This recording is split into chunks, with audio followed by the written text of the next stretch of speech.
Hello, hello, hello, and welcome to Season 3, Episode 2 of Fabrically Speaking Live. I'm your host, Clare Rowley, and I'm the inventor of a line of sewing machine products found at creativefeet.com. They're the Creative Feet, sewing machine feet, and I also have embroidery and quilting frames called the Octi-Hoops. And today I thought I would replace my fall placemat, or I don't know, just like a table covering that's quilted, for a table that I was using this on for the fall or for the holiday season. I really liked having the dark color, and I thought, well, what would contrast beautifully with black fabric would be a sunflower. So today I'm going to show you how to prepare from a pattern that isn't a pattern. So if you have ever seen a coloring book maybe full of cute little designs that you thought you'd like to applique, and it's already printed and you're not really sure how to go about making it into an applique, that's what I'm going to show you today. The dogs are in their places, and I've been selecting my fabrics. So hello, Sandra from Santa Rosa, California, and Mary from Buena Park, California. Californians in the room today. And I'm following the live from Facebook in my phone, and over there, is this one on top? Hi, Tina from Texas. All right. How are you all this Thursday? Is this the first Thursday of 2022? I hope that you're doing well.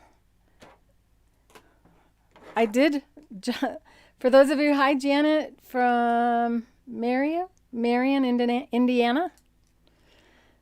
If I look a little disheveled, it's because, well, I am. I recently dealt with COVID, and then I had a bout with diverticulitis this week, so I lost an entire day of shipping. I apologize for that. Doing my best to get all the orders out, and so grateful that they're coming in so fast. But know that we're doing our best to get everything out to you guys as fast as possible.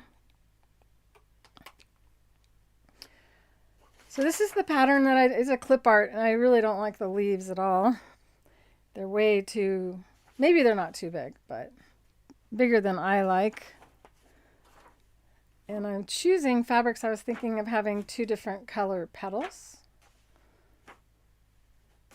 and having this as a center.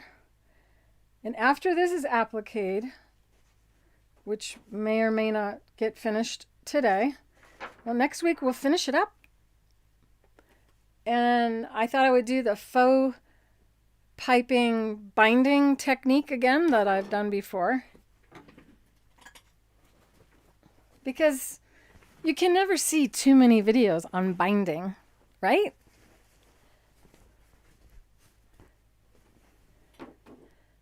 And this is the faux piping binding technique, and it's done all by machine, 100% by machine. Even the miters are sewn by machine, so no hand sewing at all, which I prefer. Still not done with this. So for those of you who have a bunch of UFOs, which are unfinished objects, now you know that I have lots of unfinished projects as well, or objects. So step one will be to trace the design onto a stabilizer designed to fuse fabrics together for applique, and the one that we offer is called Fuse and Fuse. Apologize about my throat. All right, so Fuse and Fuse has a paper on one side and a fusible webbing on the other. And it does come shipped to you on a cardboard core, so it can't get scrunched up. If you've ever purchased a fusible in the store and it was in a bag and it was rolled up, but it got smushed, and then you took it out of the bag and noticed that it wouldn't flatten out and thought, well, I'm going to iron my fabric to my other fabric, that little crease won't stay. It does. It really does. Especially on light color fabric, you can see the crease where that actually folded up, and that is why ours is supported by a really stable cardboard core when it ships to you, even though this one's not showing it because this one's been open for a while. One of the things that I like to use to transfer my designs, oh, by the way, I'll just give you a shot from the top of this before I put it away. And you can see that I used pebbles to quilt the top of this, and I did it all the way across, and it really helped the lint and the dog hair not collect on it, I think, by having the extra stitching. If that is the reason why I was pretty much clear all holiday season of having Chase's hairs show up on this. Hello, Janet from Marion, Indiana. How do you say that? Oh, that's right. You guys are showing up on there. I don't need this. Isn't that fun?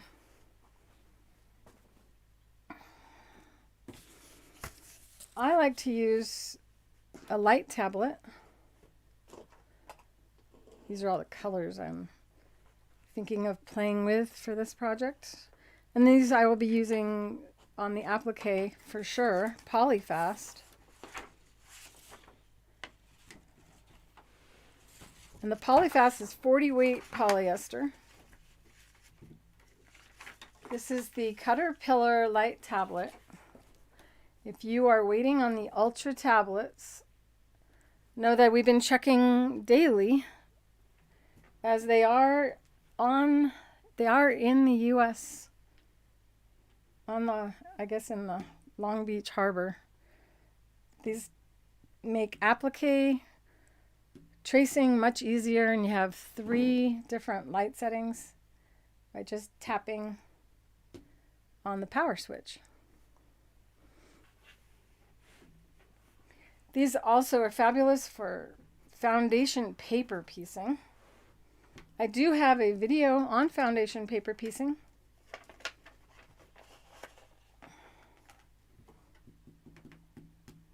I tend to turn my light tablet off without wanting to. Hello, Karen.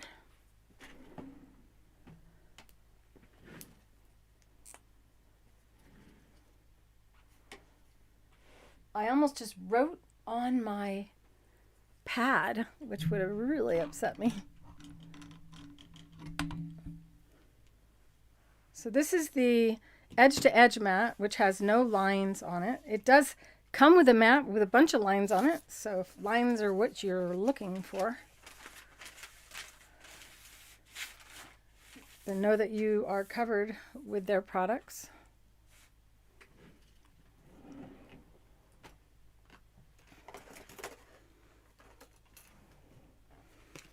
You can use tape, or you can use this tacky stuff that I use for a lot of different things.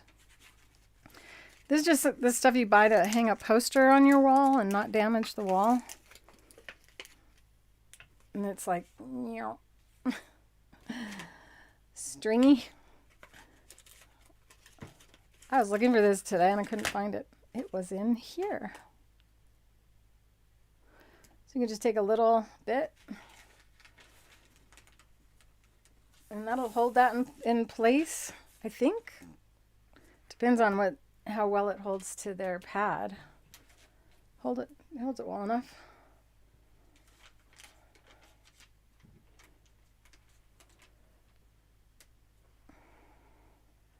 Looks like it's gonna work. Welcome, Candace. Here we go. All right, so the circle.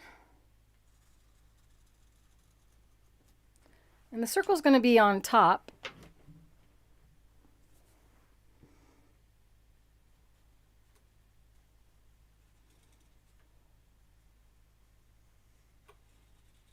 I'm always quieter when I trace. This piece itself will be the last piece that I stitch on. So you want to start with your back pieces and move forward to your piece that's on the forward. And I'm going to create a leaf that I like instead and go past the petal because I want to come in or want my leaf to be below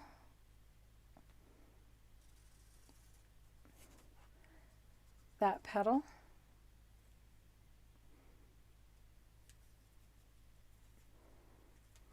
So I'm going to number this. This will be number 1.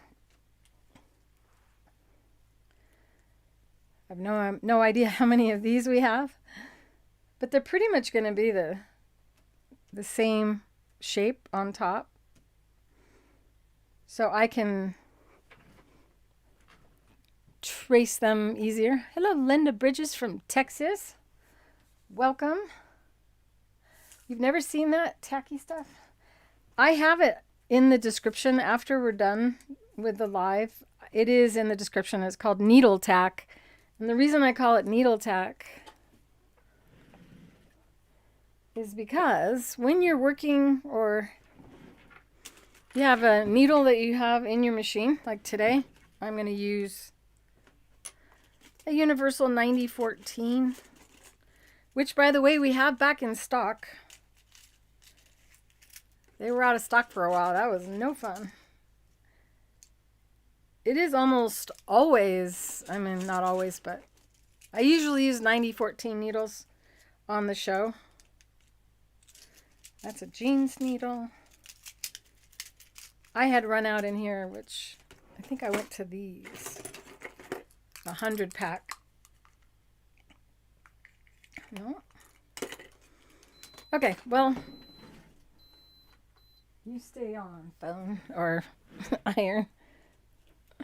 You just take a little bit of the tack and you put it behind your needles, and you can stick your needles onto your machine so you know which needle you're using when you leave your sewing room and come back a few days later and you can't remember. And it stays even when you're running the machine. But that's not the needle I'm using, so I'm not going to do that. A Universal 9014 is, or any of the 9014s except for a leather or a jeans, would be okay to use for applique. It's a very cheap, inexpensive product that I have used. I use for lots of, anytime something won't stay put, I have this one drill and it goes like this, and I stuck some on that and it stays. It's really quite handy. Inexpensive, wonderful little tool that keeps this drawer from rolling open, because this drawer has never, no matter how much I balanced the wheels or adjusted the height, it's never stayed. So I have a blob of that I use to keep the drawer closed while I'm live with you guys, so I'm not frustrated by it opening on me constantly. Hi, Mary. Oh, you said nice. See, I'm trying to read the one that's far away from me, and it's not as easy. I highly recommend that you use a thicker pen when doing applique pieces so that you can see easy when you go to cut. No, this design is not like a letter. If it was,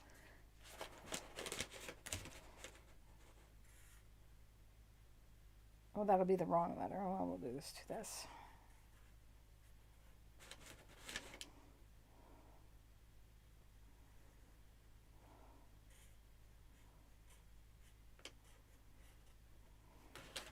Okay, here we go.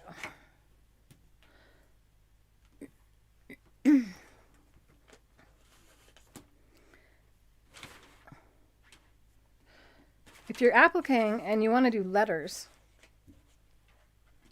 you need to trace your letters backwards on the paper side. Otherwise, your letters will be upside down when you go to do the actual applique.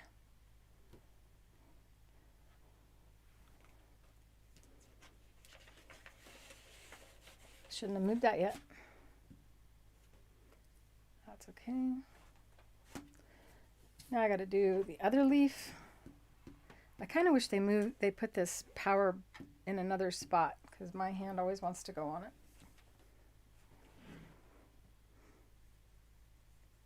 If you've done applique, go ahead and give me a thumbs up.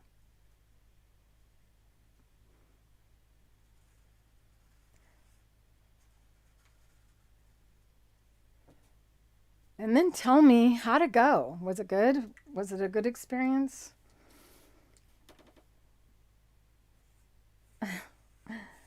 All right. Better to have your hand down close to your work. Oh, there. That's what I should do. Just center the circle. There we go.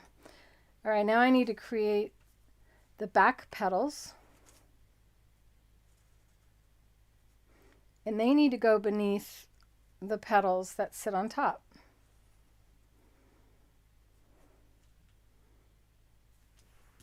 And what's nice is if you can group them together closely so that you don't waste stabilizer. So what I should do, now that I've created these pattern pieces, I'm going to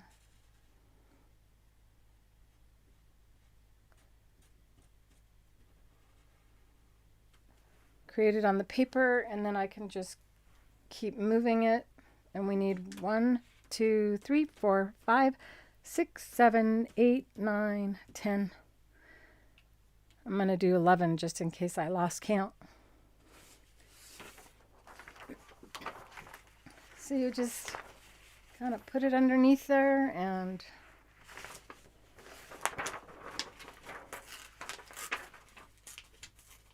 this is easier.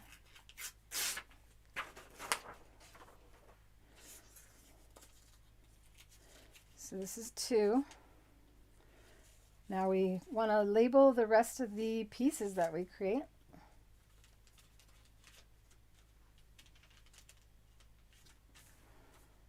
So this will be 3 and 4.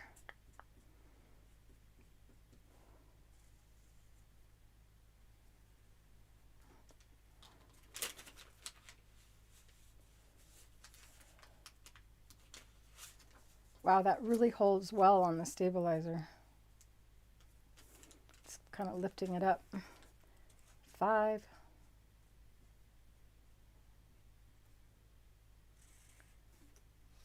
Feel free to ask questions. This is kind of, easy work for me, so I can be peeking and answering your questions as I do this.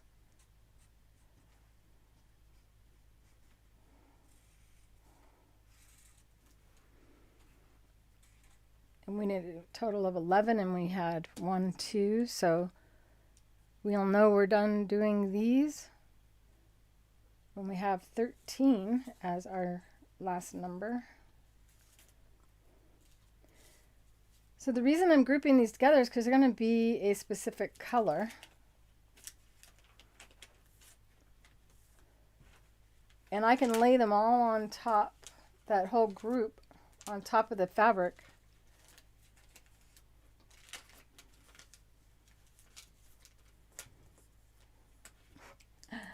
Come on, fingers.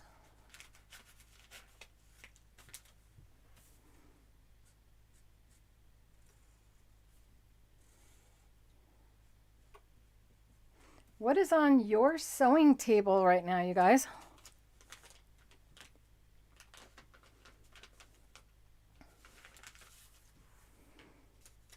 Okay, so this will be a group that I iron all at once onto my stabilizer.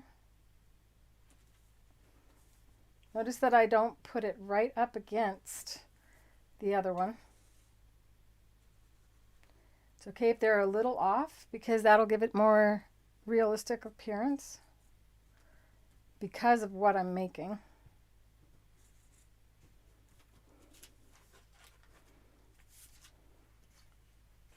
Now I'll do the rest over here.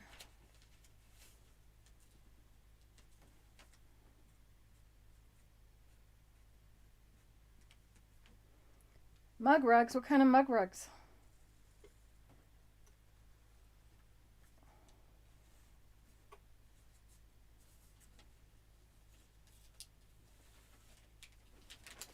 Uh-oh, I just tapped my pad with a marker again.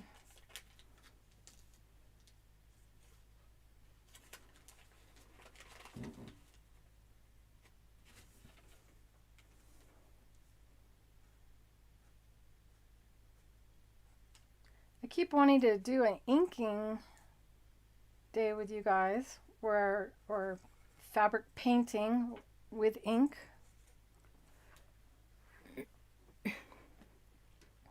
I have these shirts that I bought last year, and they're white, and I want to ink them, or I want to wear them, but I don't want to wear them white. And the whole idea was to transform them into a beautiful top. One of my challenges is my tummy. So if you've ever bought a sweater, you know the sweater, they weave it a certain way and the stripes always kind of go the same direction, which is not the attractive direction. So what I was trying to do was find white tops that I liked how they fit.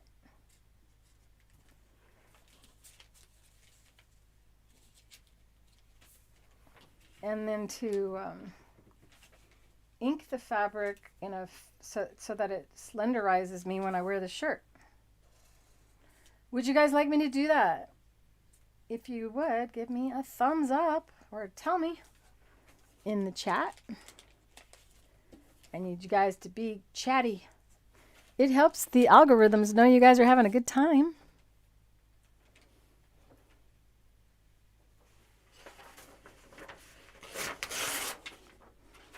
So now I'm going to do my top petals.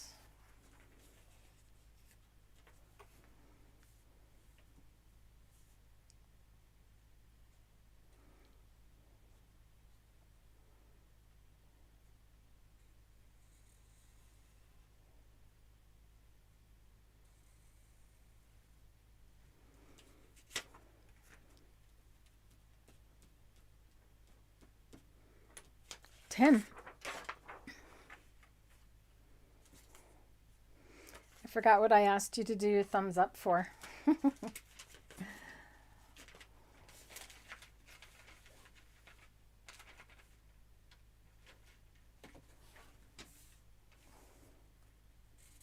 Oh, now I remember.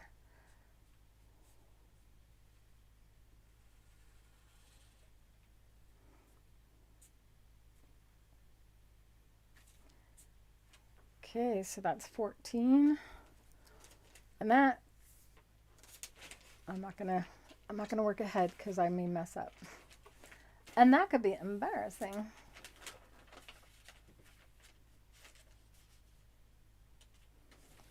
Hey, no broken needles for 2022 yet, you guys.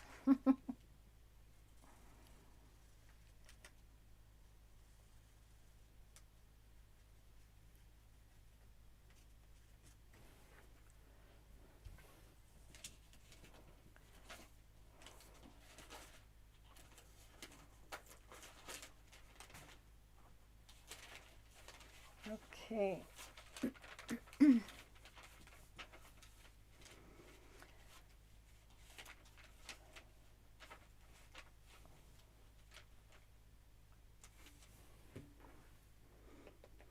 Another thing that you could do is you could actually make this whole thing with white fabric and draw on each one of these petals and make them look more realistic.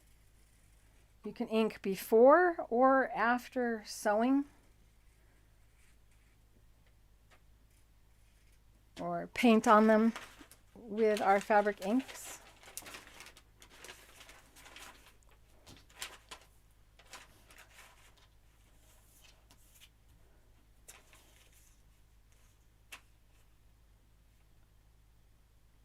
That's too close.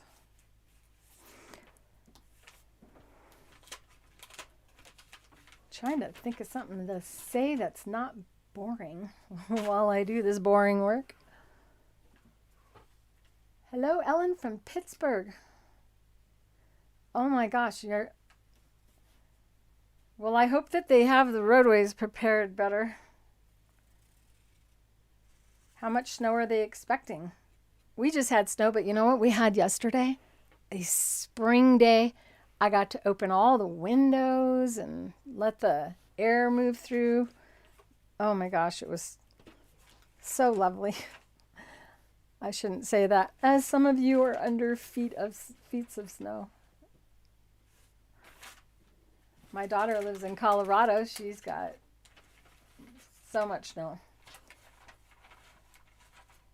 She lives near Durango and she loves the snow. She does snow biking.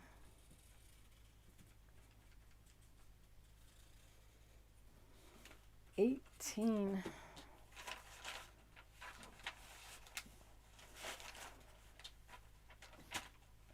So what kind of stitch would you like me to use for this applique?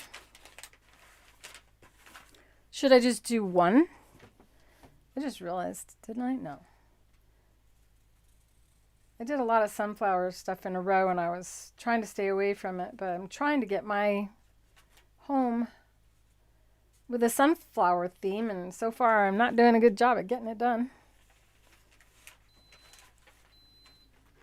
Just stay on.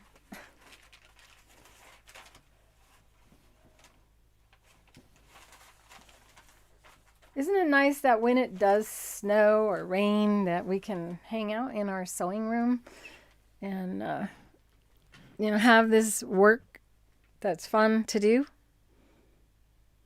I almost look forward to rainy days or snowy days. Oh, especially, I just love snowy days. Snowy days inspire creativity for me. How about you? Something about the quiet that snow brings.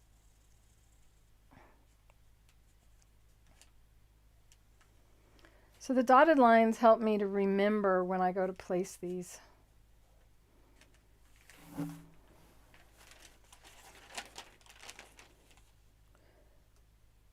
Where were we at? We were at, I said I needed 10 of these, and I would probably make 11.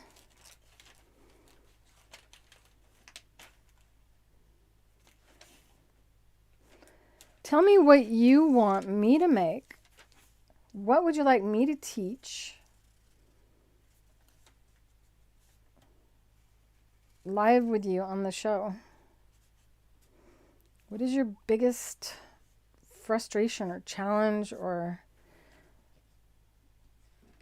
what are you most afraid to try? It's almost always free motion. So this will end with a free motion technique. Oh, that one doesn't have that. This is a bad roll. That's what I get. I get the scrap rolls and the rolls that had a problem. So this one did not count. You do another 20.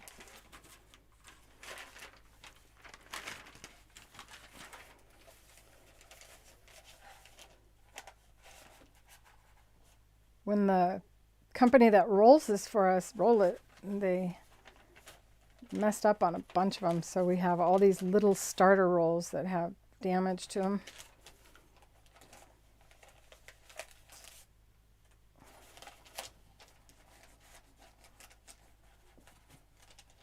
There we go. Now I know where it is fusible. Your roll won't be like that. Applique still intimidating? Now keep in mind there's invisible applique, trapunto applique, there's blanket stitch applique, There's applique with yarn. And what is another one?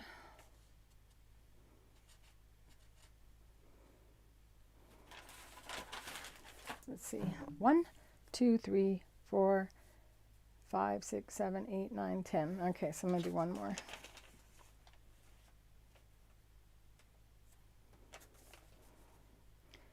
Yay, almost done with the boring part.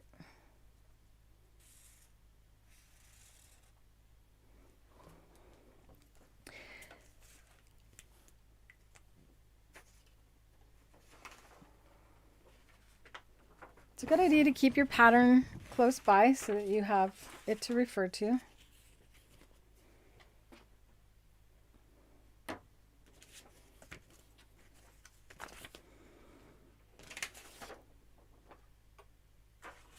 And because this is a paper,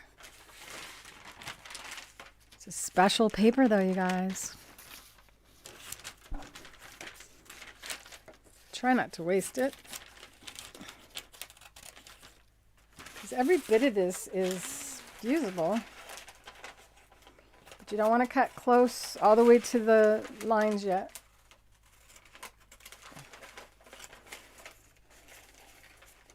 I try to get it to a controllable shape. There we go. Get the roll out of the way now. Now I want to gather all of the top petals together.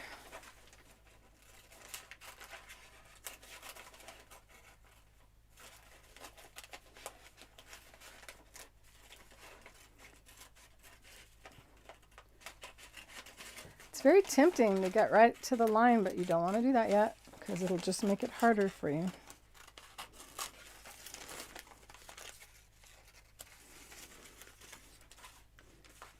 And these are the top petals, and I'm going to make them the lighter color. Maybe I need to go brighter, huh? Let's see what I got. Let's turn this off to help you choose with me. How about that and that? Or should I go considerably darker? Nah. I think that is going to be that. In the center.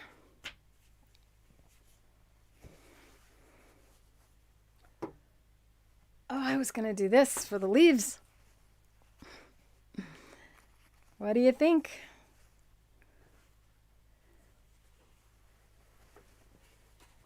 Because it's really hard for me not to do a batik.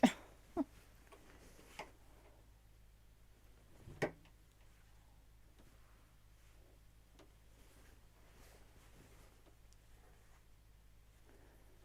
threads out of the way.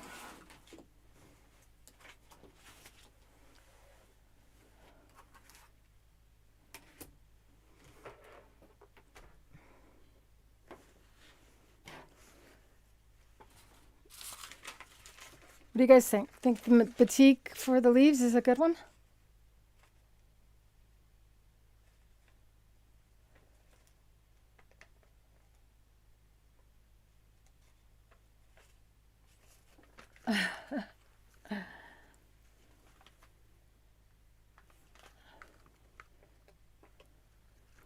What are you asking? You're asking why is there a live show today? Because I decided to keep the show going. I thought about, how do I get this person to disappear? There we go. Block user on YouTube. It's Thursday. That is why we're live today. Oh, I never hit my thank you. I never posted my message in the chat today.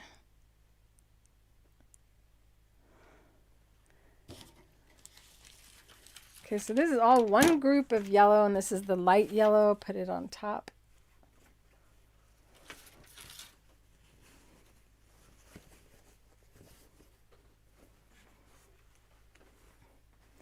I knew you'd say yay, Amy. I just have to think about, I'll get better at it as the year goes on. You know, it's, as they say, 3 strikes and you're out. No, 3 years and I'm still in. Just restructuring it. And I remembered I can do whatever I want on the show. So there's going to be really big courses in the school, but I can still have fun with you going live. So now I'm going to iron the leaves or the petals down.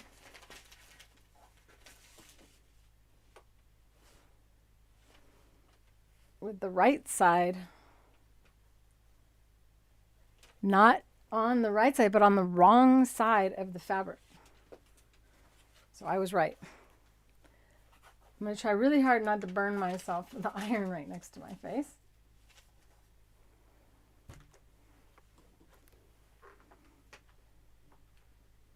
I knocked that iron over 3 times right before I went live. Okay, so I could just iron it like this, but then I would, you know, I can't really get it lined up the way I want. So it's better to chop off more.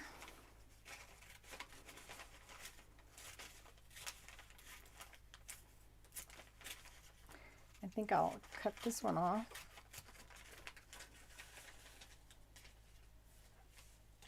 Always, you know, trying to save fabric. That's good enough. I think too much is going to take too long.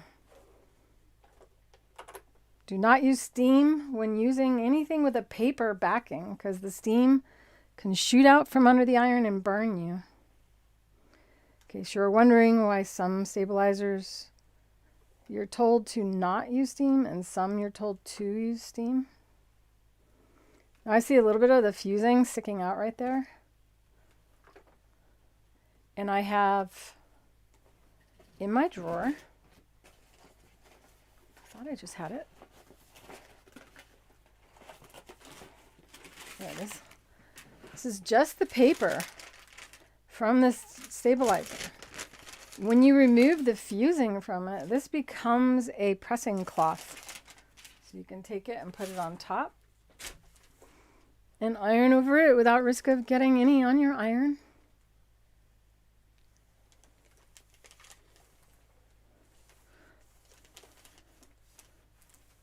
This is Fabrically Speaking Live, and we go live every Thursday at 2 o'clock Mountain Standard Time. Mountain Standard Time. We do not change each when you guys go forward and fall back. It is 2:42 p.m. and it is January 6, 2022. I'm not sure I got all the large petals. Oh, I didn't. I got one sitting there.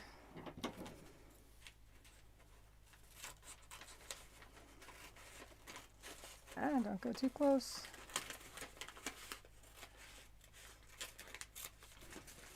Almost missed one.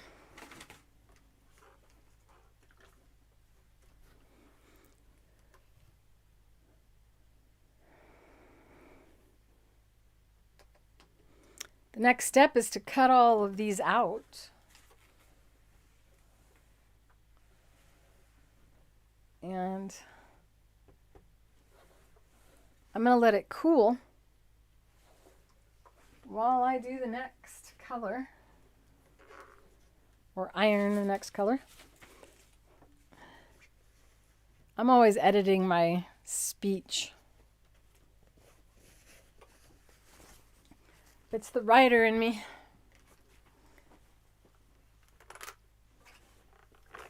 This is a really nice Kona, 100% cotton. It has really nice body to it. So I don't feel like I need any stabilizer or any spray starch to increase its stability. If I were appliquing a white on top of a brown, I would actually fuse a permanent stabilizer to the back of the white fabric before putting the pieces on. And you do that so that the white fabric has a block of stabilizer to prevent the fabric below it from showing through along the edges. That's something that a lot of people skip, and then they don't like it because you can see the color of the fabric below showing through. So keep that in mind. There they are.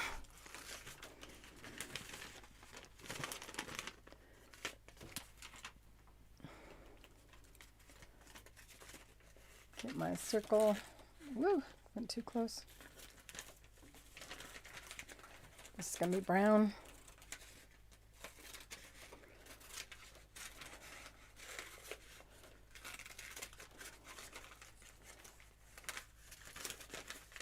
And these are going to, this is one of the leaves that's going to be done with the batik, which I think will help blend it out nicely. Make sure you put your extra scraps away somewhere safe, because you can use it for all kinds of things.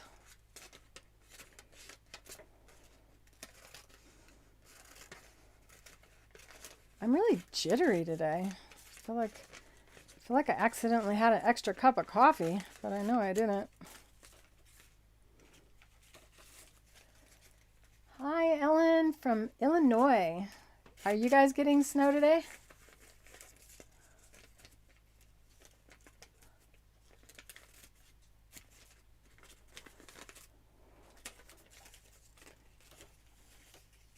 I usually try to start in a corner as well.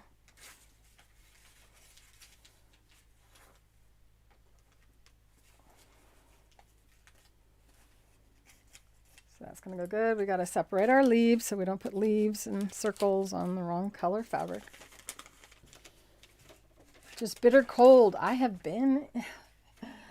spent some very cold days in Illinois. Actually, I slipped on black ice, hit my head in a parking lot in Chicago. I slipped and hit my head 3 times in 1 week. That was not a good week for me. This was a while ago, so don't worry about me. And you can joke if you want and say, that's why she's weird.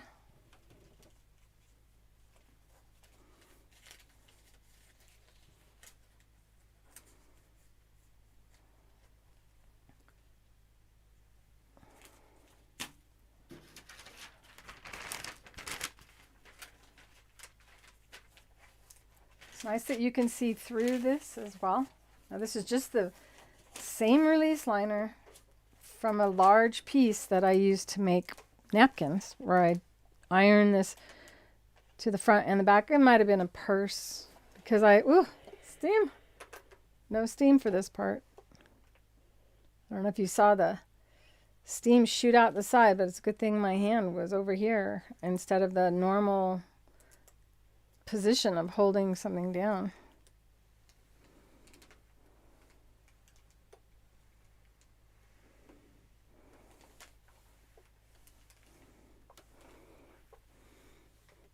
So back in the day when I used to travel all over the United States for you guys, my daughter was cooking in the kitchen.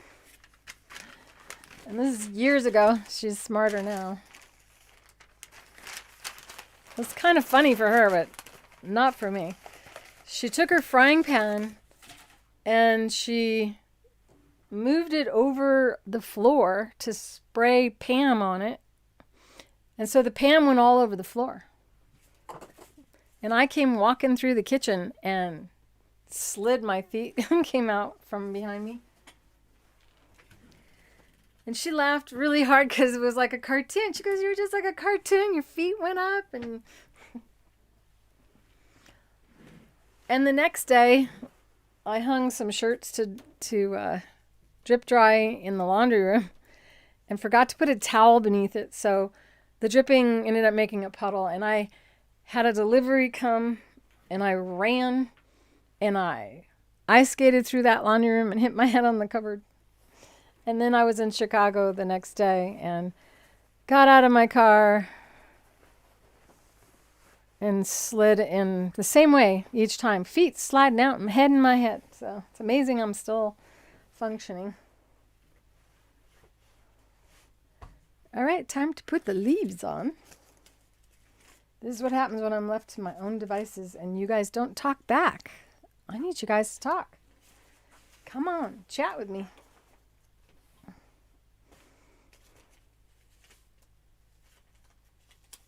What do you want me to teach?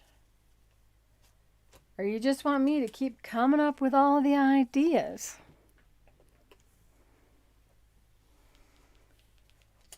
So see how nice this is? I can place it on here and make sure that I am on the wrong side. This fabric is really hard to tell because it's just so pretty no matter which side's up. I kind of like this idea because it looks a little like there's a vein going through it for the leaves.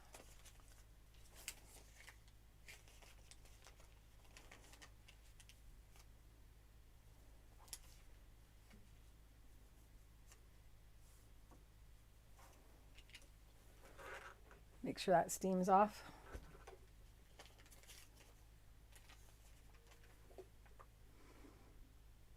Nobody's said anything in so long, you guys. Are you guys there? Wake up. Are any of you sewing right now?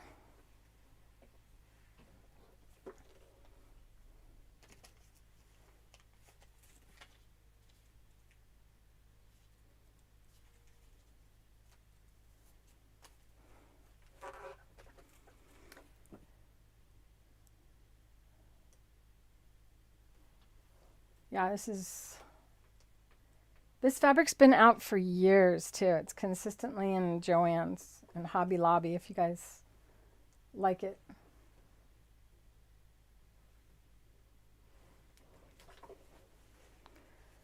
All right, I know this is the boring part. So should I do a solid brown or should I do a brown from this? No, because I'm going to free motion on it. We can do the fun stuff on the brown before we go and do the final sewing. Where'd my brown fabric go? It's on my foot.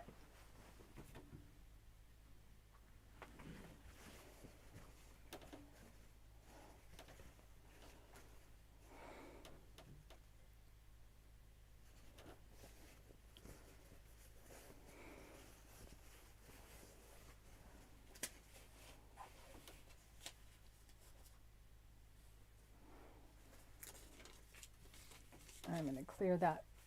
Let's see some of that stabilizer sticking out.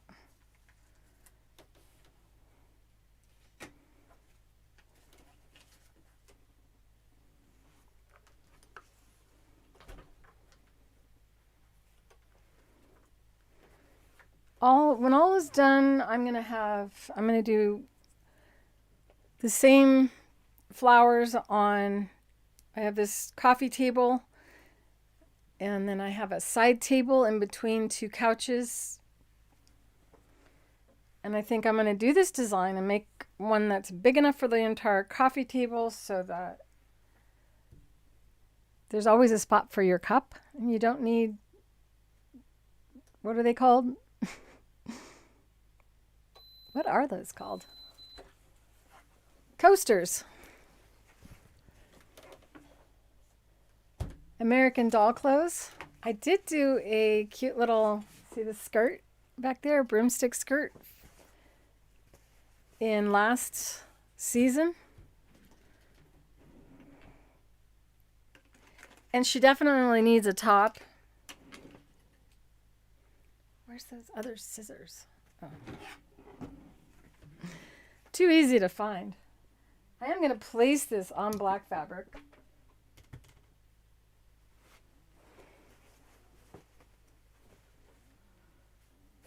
And I have this to go by. This is perfect for this table. I will supply you with the pattern in the school. It'll be in the Fabrically Speaking Live group in topics. And if you don't know that I have a school, it's Create with Clare Rowley. Is this the same? That's pretty simple. Definitely has a lot of batting fuzz and dog hair on it.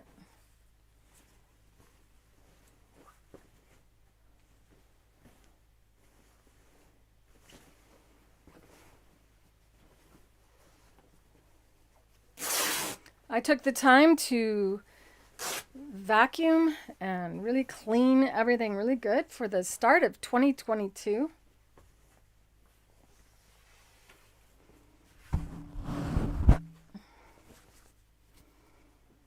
Your grandkids are sick? Did they have COVID? There's a flu going around too, because that's just, COVID wasn't enough. I can't tell you how many people I know that have COVID and having just gotten over it again. I just feel for everyone.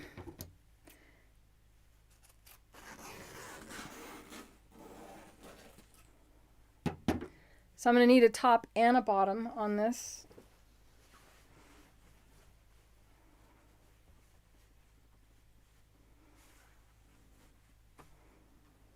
Now I'm trying to, I think I'm going to use that as the binding, the batik as the binding, and maybe a yellow to support it. Like I said, this is the exact size, with just like an inch all the way around for this table that I have.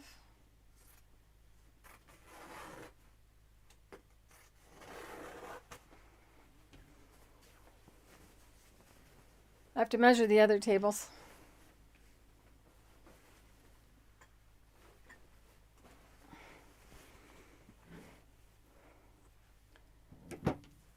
And I should cut this one a little better. Take off an inch.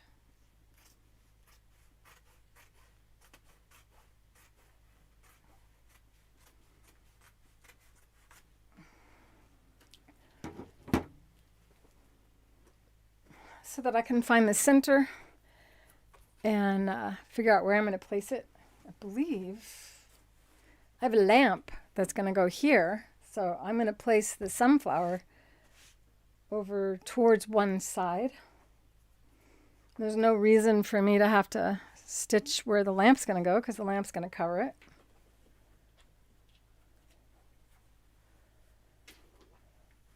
You were on hold on the phone with the...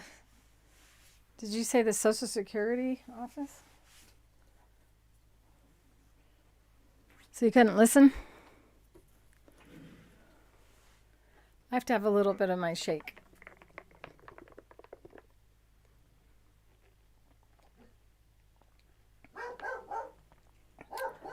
Chase is doing his job, barking in the other room.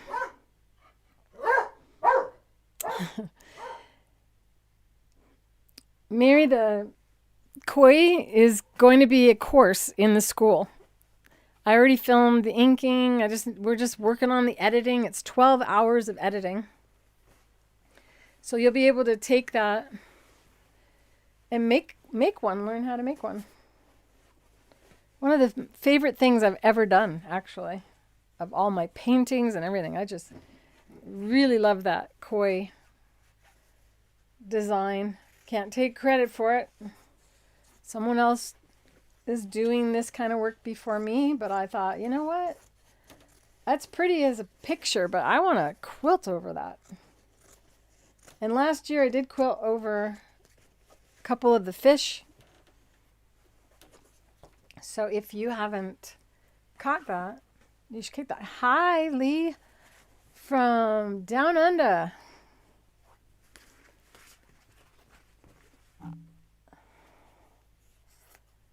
You guys have your summer, right?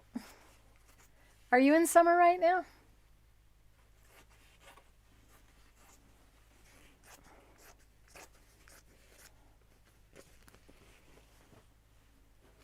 just toss things around. If you've ever seen me at a show, you know that I'm always throwing my fabric pieces around. At shows, I throw them at people. So this is my final piece. More boring parts. I should have something else for you guys to look at.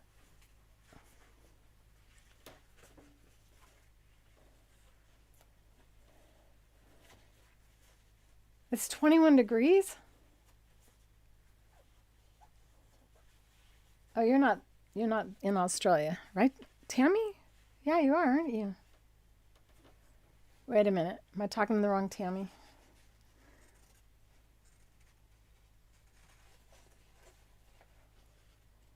So now what you want to do is cut to the line. And I'm leaving the line. Oh, in Iowa. We had some 20s just a few days ago, and now we're in the 60s. Neener. Sorry.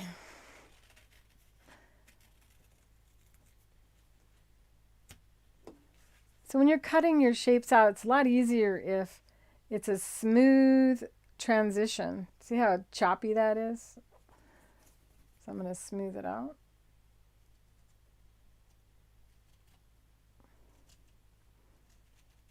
Especially with the Satinedge foot, it's very sensitive. It'll feel the edge of the fabric and try to follow even your choppiness.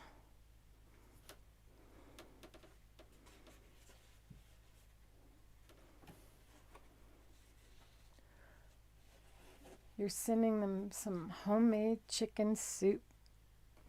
Tell you what, when I had COVID, I wasn't hungry at all. I did drink just plain chicken broth. But I would never have turned down some homemade chicken soup from someone.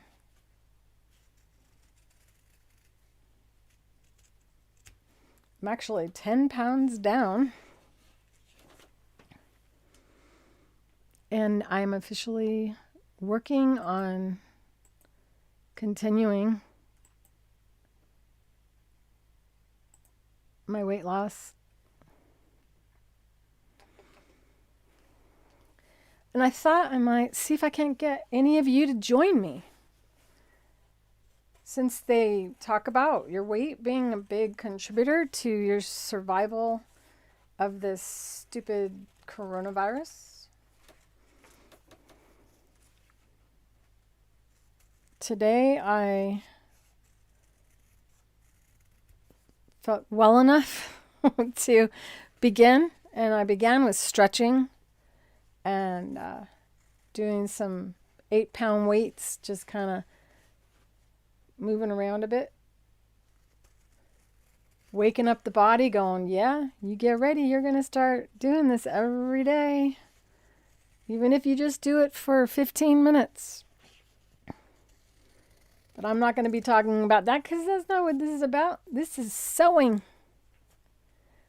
I've watched things and they talk about stuff like that. They switch it to something else and it really bothers me. So I don't want to do that to you. You were a caterer for 30 years. Oh my goodness. So you cook really well.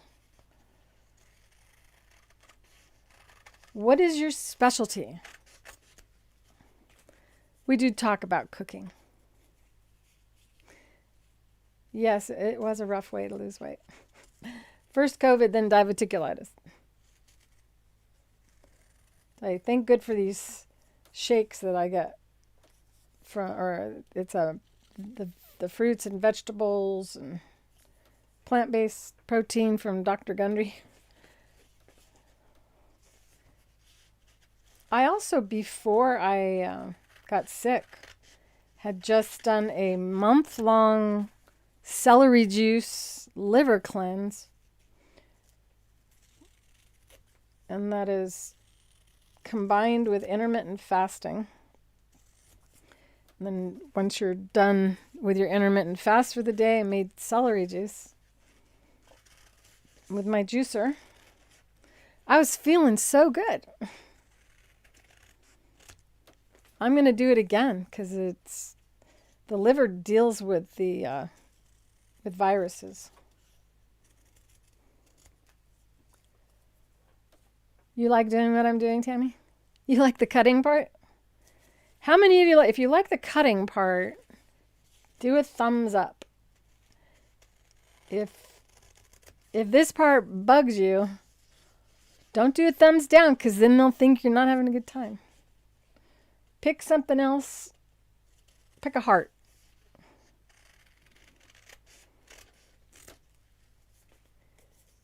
Indonesian food.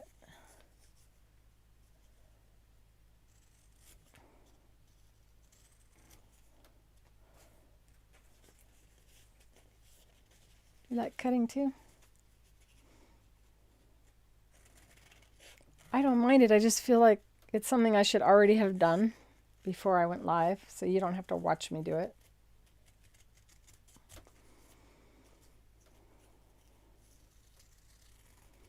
And that's the point where I will be getting better at. Got plans on how to allocate my time better in 2022. Right now I'm wearing just too many hats. Way too many hats.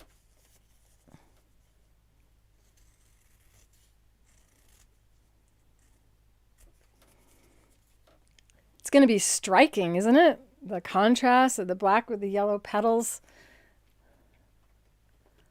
Look at that. Woo! I'm excited.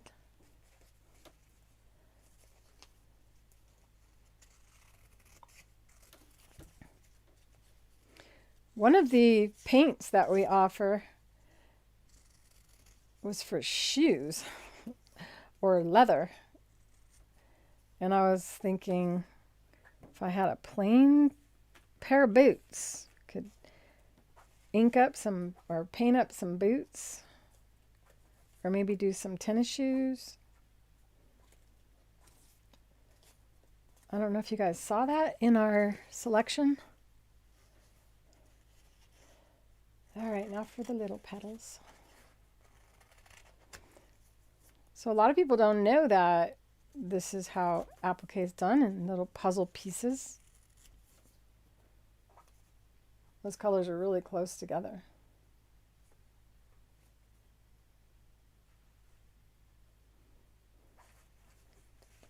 But the thread I use will help to set them off. I could have definitely gone with a more contrasting color.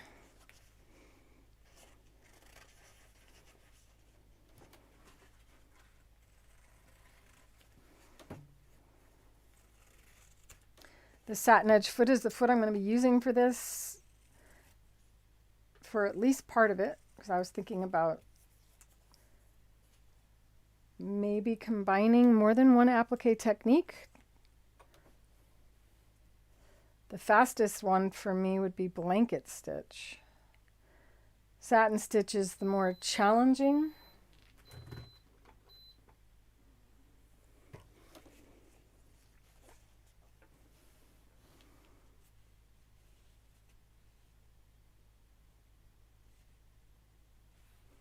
Yes, the lint, I don't really like lint on my black fabrics. However, if after you're done you take a dryer sheet and rub it on your black fabric, then it doesn't seem to do that as much.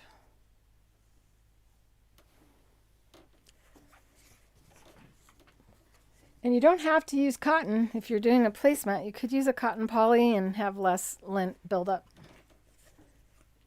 I just bought a whole bolt of black, so.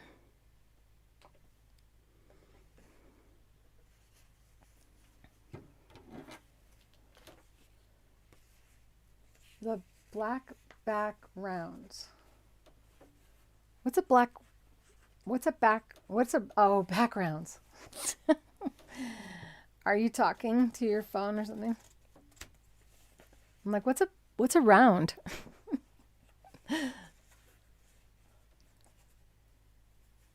Runza. Bread with cabbage, hamburger, onion, and cheese. It's almost cruel because I'm very hungry today. I got my appetite back.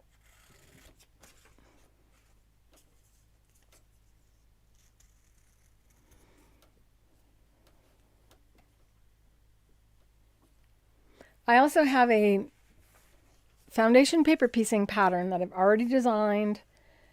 I cut everything wrong. That make you guys feel better? I got all the pieces ready. And I messed it up completely. Because, see, that's what happens sometimes. If you go too far ahead in your steps, you may miss a step in between. And I did. And that is what happened. So I do plan on doing that, and it's a beautiful pattern, and then you'll learn more about foundation paper piecing.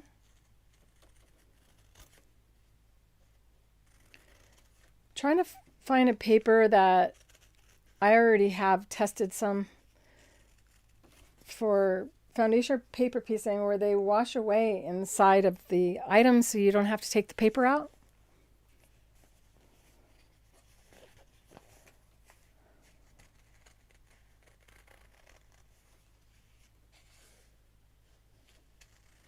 Well, I hope none of you are fighting COVID right now, and that you're all healthy.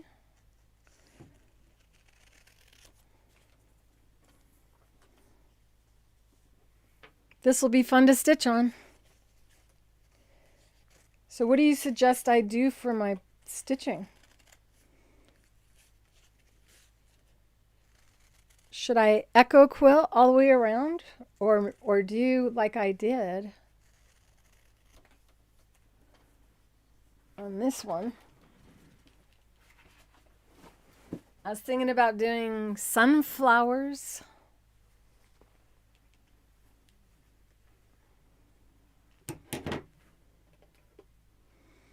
So you see how I have these?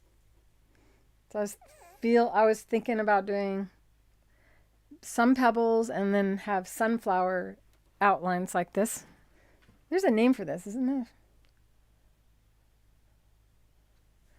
You suggest I use...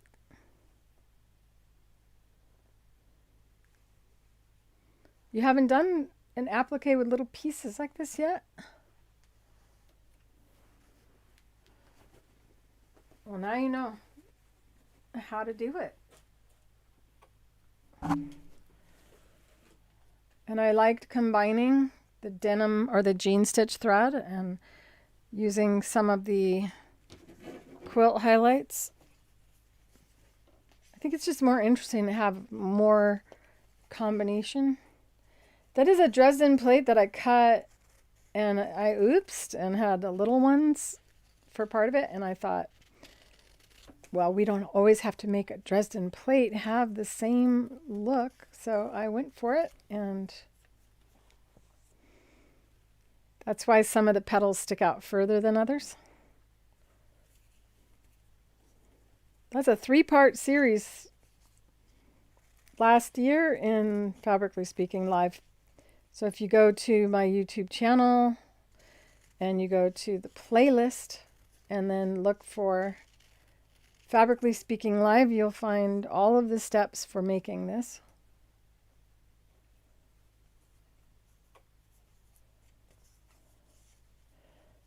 I hope everything's okay, Amy. I always appreciate your sarcasm.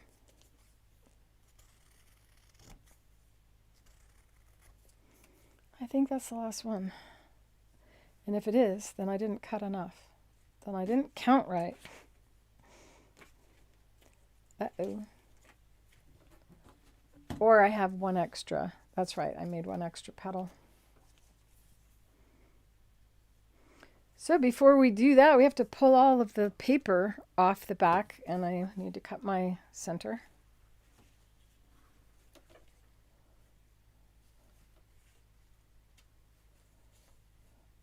Hi, Eileen. I don't know if I said hello already.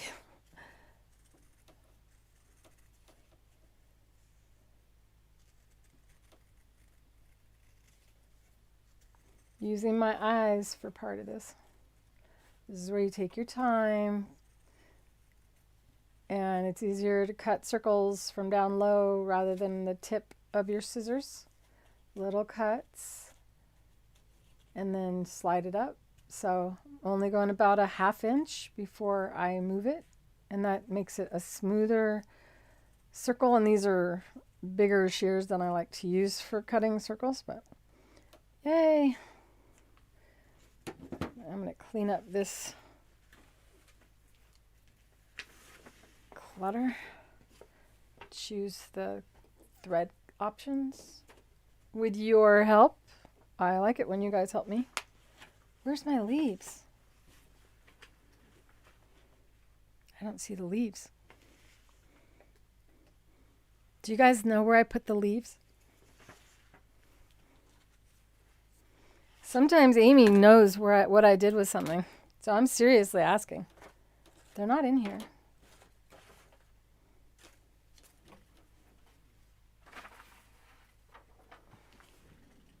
Oh, I never cut them out. So much for the clean floor I had when I started today.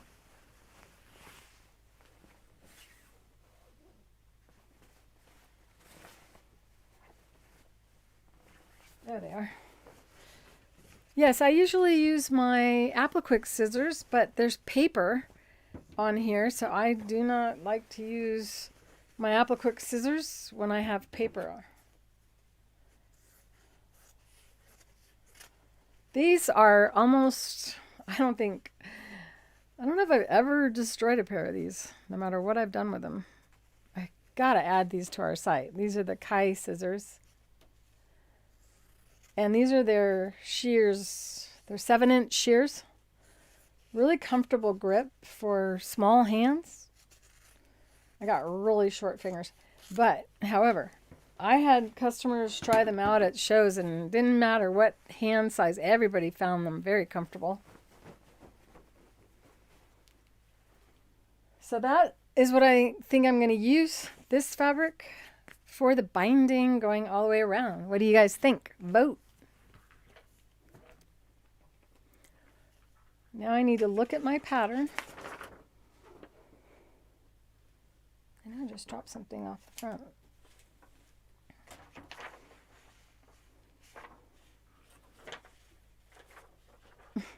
There we go. I don't know about these color choices. I think I need to switch threads.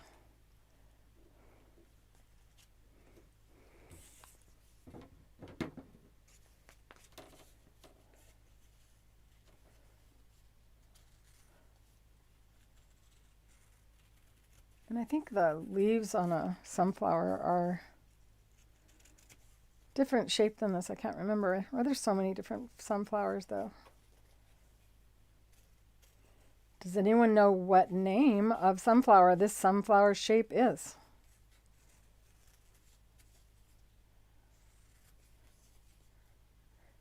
So instead of making this shape that I drew, I'm going to curve it and have it be just a point. That's a lot easier to stitch on an applique. If I did want to do that, I would do free motion applique using the Octi-Hoops.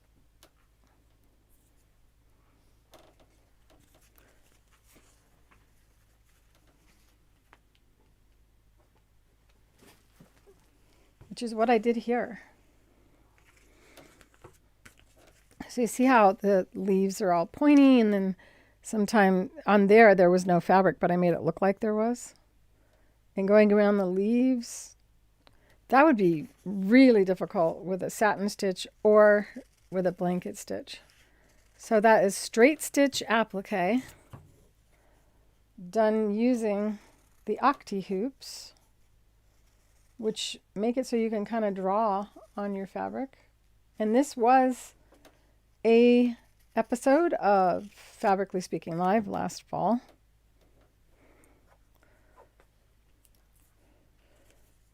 I was early for Thanksgiving week, so I think it was in October. That color goes, but this one does not go. Now I can change my color, or I can just use one color. And if I do that, I would make it even more significant and contrasting.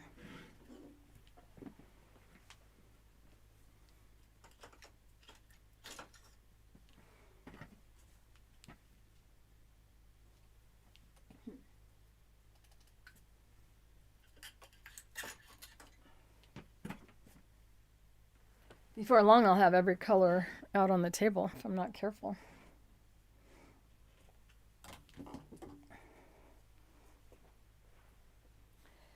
All right, time to vote, you guys. I already know I'm going to use this for the center.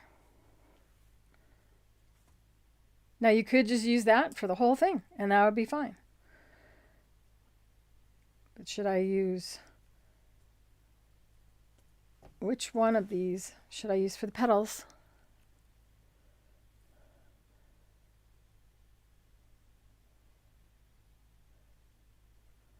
Yeah, I think these are...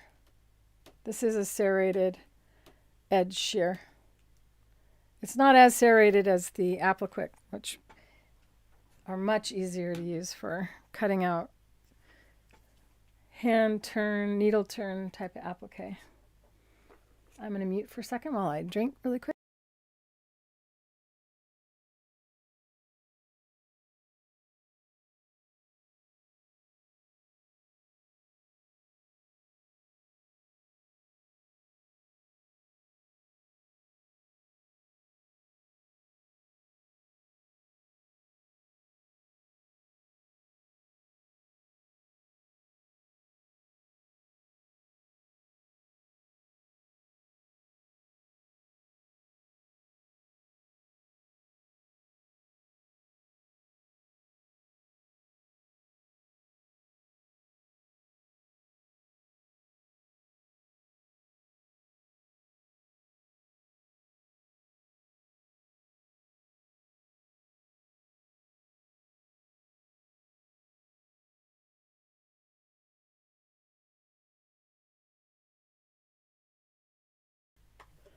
Thank you. So let me go back. Oh, hand is a 4-letter word. That's hilarious. You'll like all my videos then, because I barely ever hand sew. My hands don't feel good when I do it. What's funny is I didn't even notice, Tina, that I couldn't hear myself in my ear. That's what that's all for. So I can't forget to unmute. We peel off. And this is something that would be, if you had a light color fabric, you could see through it with the light tablet on and help you position your fabrics. Oh, you're such a noisy iron. I love it though. I do love this iron.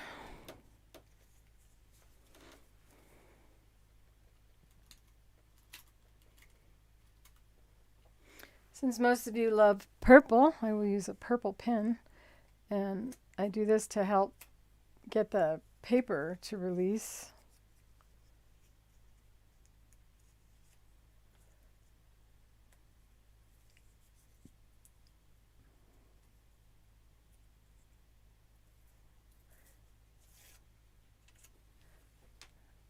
It's a pretty simple pattern.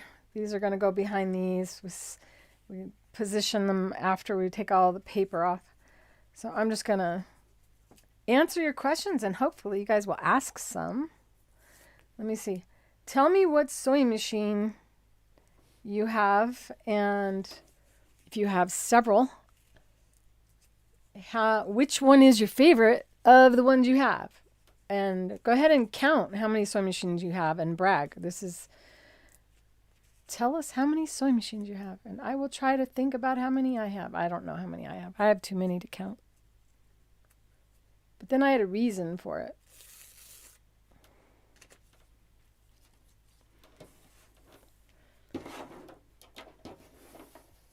I'm trying to keep my pile of trash neat and tidy.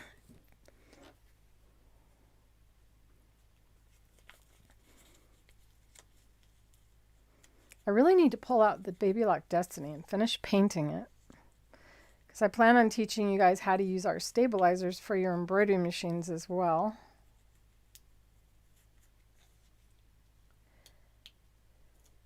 And just in case you didn't know, we are almost completely sold out of our stick and tear.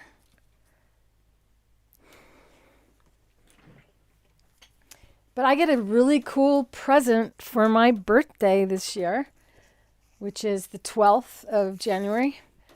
On the 11th of January, our stick and tear lot is coming in. And it is made in the United States, just so you know. It took a year for our order to be processed. And that had to do with COVID, people being sick, factories being closed, and the supplier of the paper that goes on the back side comes from a place that got stuck with the each company had another company hold them up from COVID. So this is like the most out we have ever been of stick and tear. But it's coming in next week. Yay!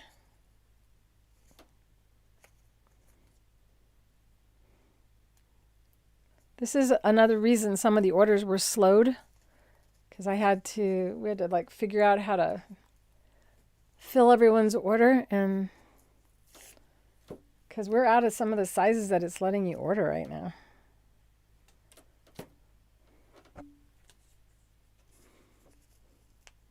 Come on, you guys, talk to me. You have 8, and your favorite's your Faux. Is it an older Faux or a new Faux?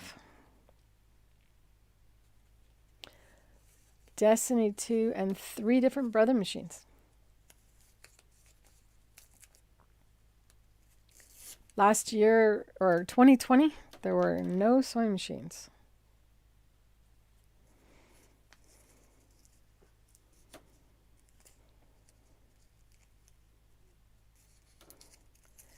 You couldn't find a used or a new one in the United States. Did it get like that in Australia, you guys?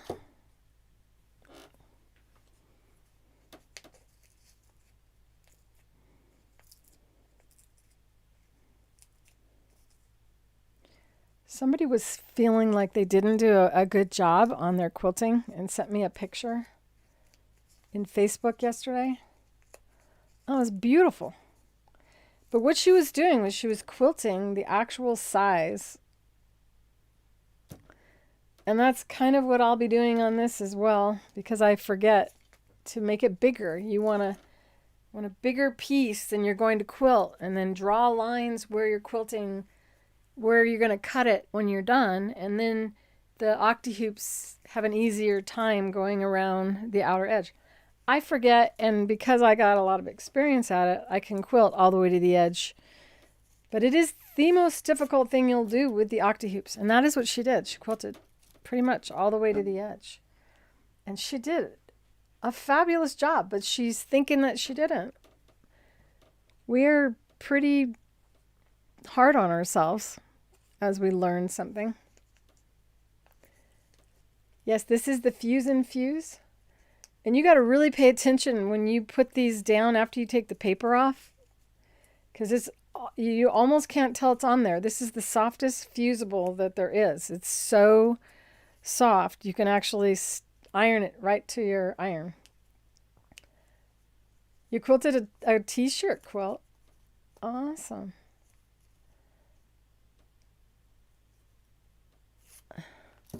Did you do it with the Octi-Hoops? I wish she wouldn't be afraid to share it with everybody. If you're watching, 5.5 hours is not a lot of time to learn something. I think that's what she said she practiced for. Think about how long it took for you to learn how to drive a car. Oh, it's starting to look like a sunflower, you guys.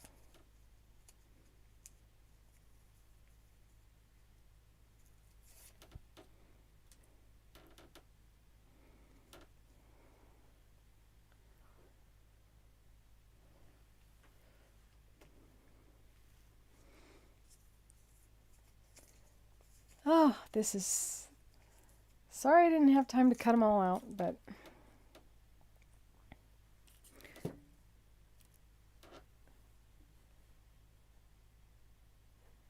I have one presser to make, by the way.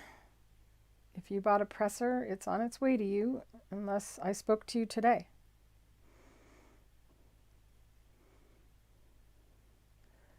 So you can see the yellow fabric showing through. So on your light colored fabrics that go on the top, if I had fused a permanent stabilizer to the back of that first and then fuse this onto it, then you would not see any of the color below showing through.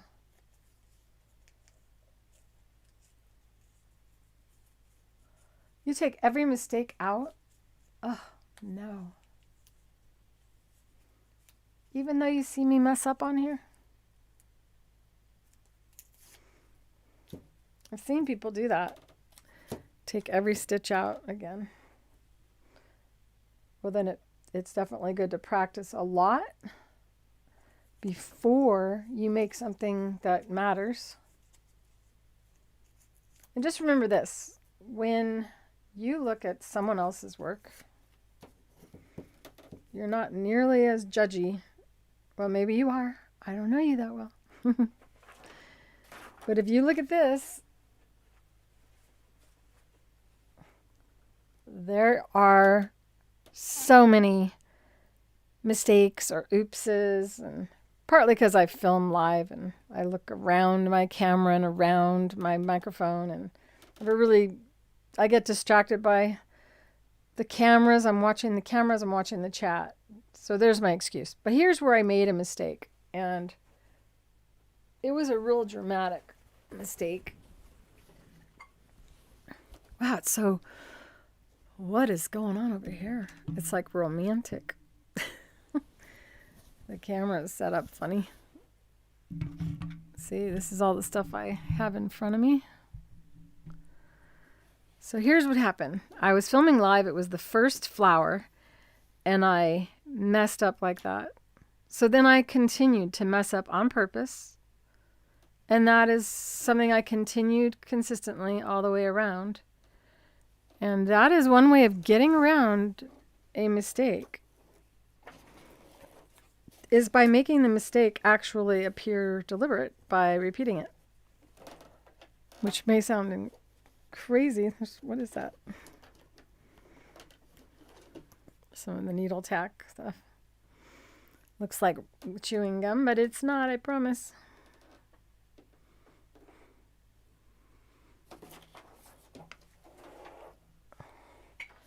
So tell me, should I do a similar thing on this one? Not use traditional stitching, or should I? Should I use the denim or the jean stitch thread? Isn't that nice? See how thick it is? Vote.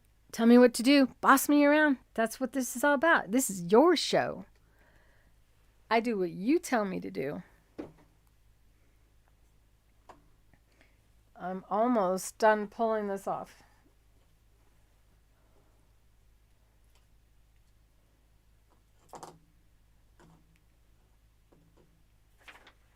Sometimes it really looks nice if you just use one color thread for the entire project. I don't tend to do that, though. You never thought of making your mistakes more mistakes?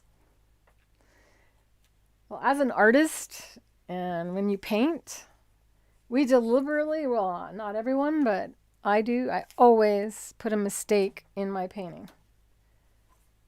It's a humility thing, but it also creates what's called unease. And if you have unease in a painting, people stare at it longer and don't really know why they're staring at it longer. So you have something that is off just a little bit in one area perspectively, or maybe the hue isn't quite right in one spot. It can make someone stare at it for a while, and then they get lost in the overall look. Now on a quilt, there's no way people are looking at all of your stitching. Unless you're getting judged for a contest or something.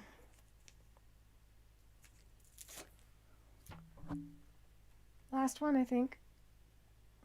Yay! Now I can put all the pieces together. So here we go. Ugh, I look tired. If you look at my face, you look at my whole face. Think of that as looking at my quilt. You look at the whole quilt. You don't focus on my cheek where I have a mole. And now you know I have a mole. So if I go, there's my mistake, then your attention will be drawn there and you'll be aware of it.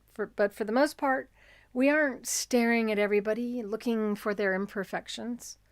Well, hopefully we're not. We're looking at them as a whole person, and that try to keep in mind that's what people will be doing when they're looking at your projects, especially if they don't sew. If they don't sew, they'll look at what you do and they'll go, "Oh my gosh, I can't believe you did that. It's amazing."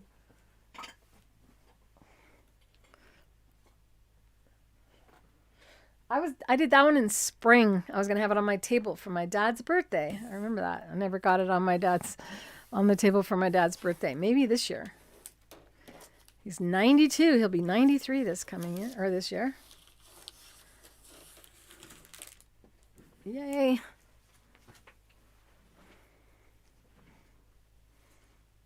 Okay. I did not want this centered on my fabric. Remember, I have a lamp that's going to go on here.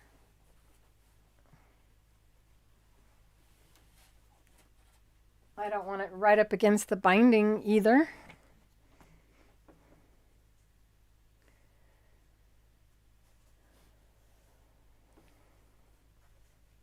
It doesn't have to be anything. It just has to be circular. That's the first time I really had no idea what word to say.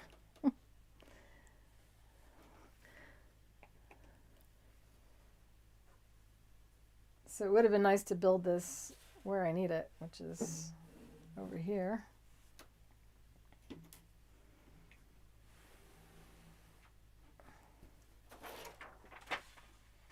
And there's the pattern. I think people will be afraid to put their cup down on the flower, so I'm gonna, and since I know where on the table this will end up, I'm gonna kind of move it over a little bit and let them have that safe zone. Would you be hesitant to place your cup down on top of a flower?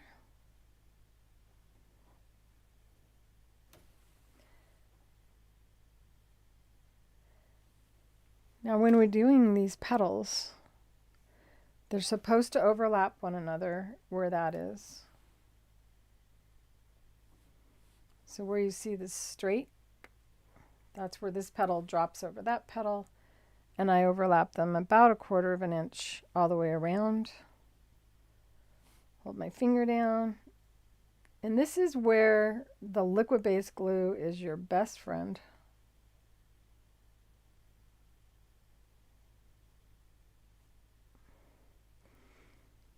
Because after I have it positioned, I'm going to put a dot of glue underneath each one to hold it in place.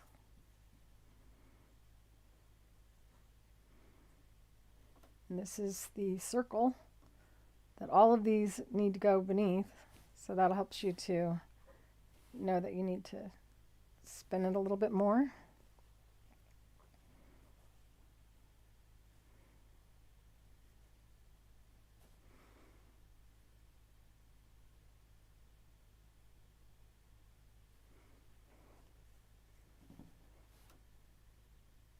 Right. A crocked. You did what with a dolly? Oh, you crocheted. I think it says crocked, but it should be crocheted.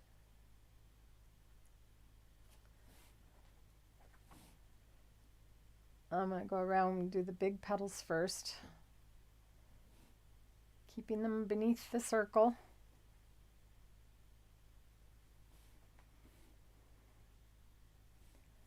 Definitely faster. Ooh, what do you think, you guys?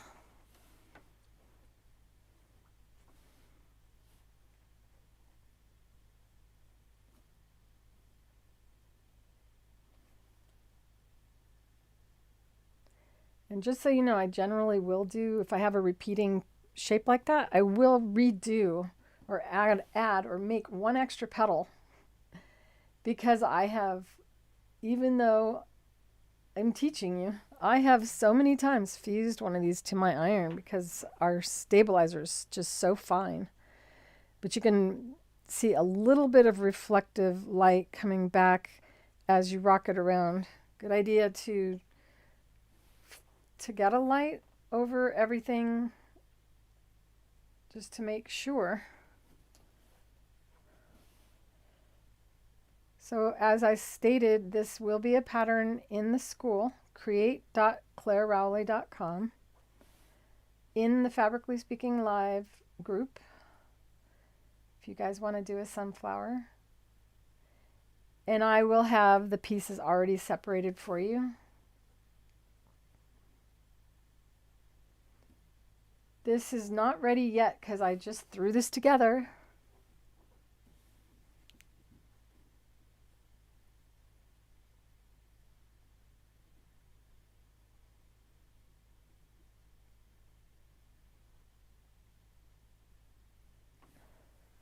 I don't know.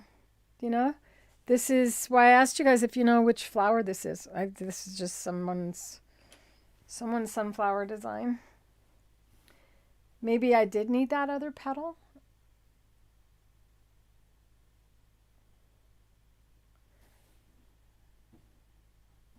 These are, oh, where'd it go?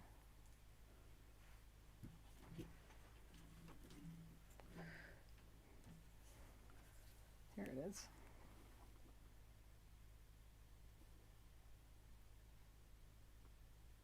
I have the song.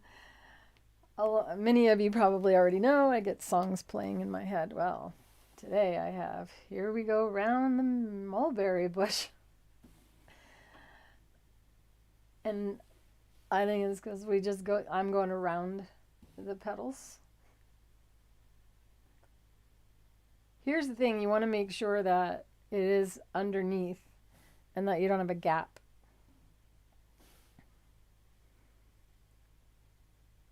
So just by not having enough petals, and this is why once you get your pieces down, you don't want them to move, but you want to make sure you've got them in the right spot. And if you have a light color fabric, having the pattern be beneath it and you build it on top of it with the tablet is a lot easier than, I got black fabric, so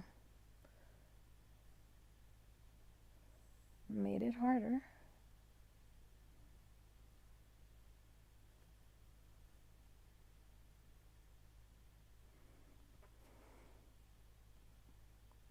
I'm loving it, but now I'm like, why do I have an extra one of these?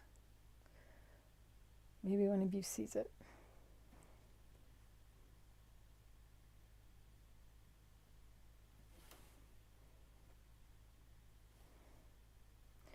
Got to make sure that that center circle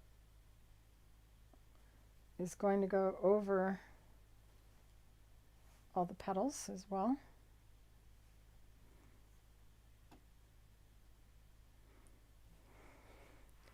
I think it's beautiful. I'm going to be really happy to have this.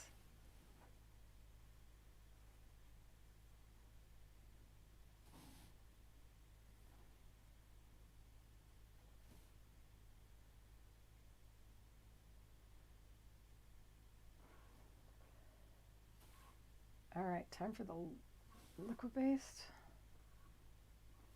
Or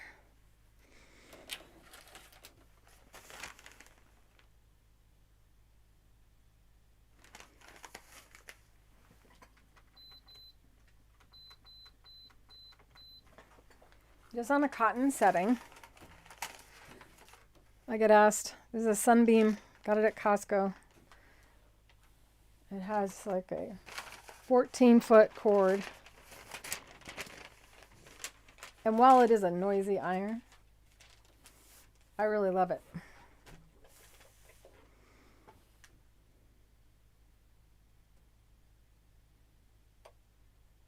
Hi, Lynn Francis. I know that name. Welcome.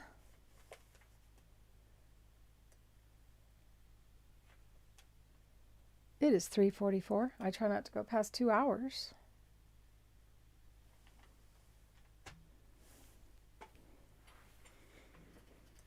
I'm going to mute myself for a moment so I can drink my protein drink.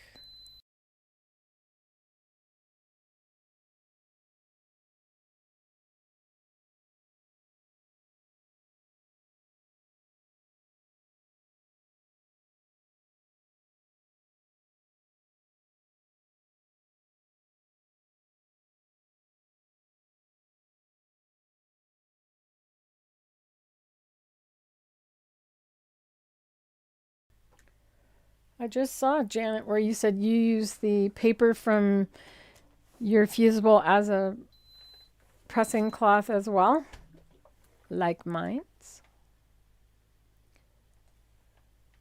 It's your first post, Francis, but I know your name. Or Lynn Francis.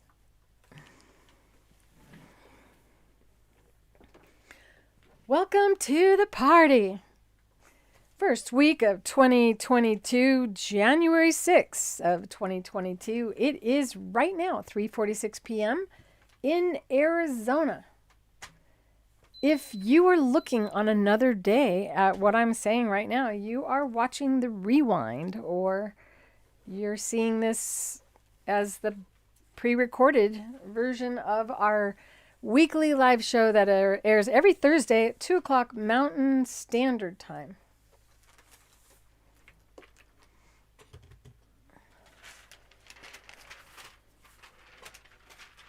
Now, if you just take this and stick it underneath your foot and start sewing, the black fabric will pucker.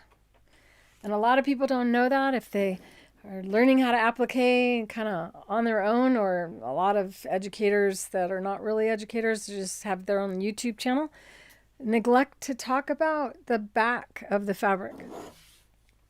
Another good thing to do would be to spray starch. The main body of the fabric is the fabric you're appliquing onto. We don't need to keep this close anymore. Add it to the pile. And I'm definitely going to use that for the middle. We voted and the gold was the choice. And I love this. But maybe, nope. Yep. All right. Get these out of the way.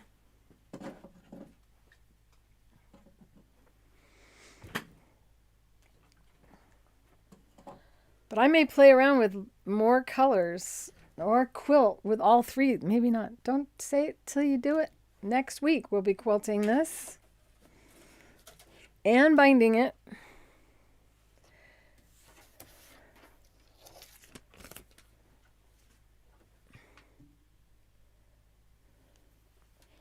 All right. We're going to put on the Satinedge Foot. But before I do that, I'm going to iron Hold Light to the back. Hold Light is a stabilizer that's very, very light, very lightweight.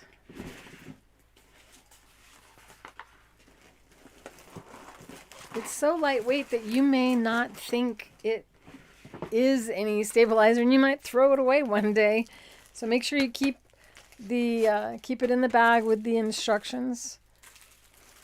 And what you need is it to be fused bigger than the applique to the back fabric.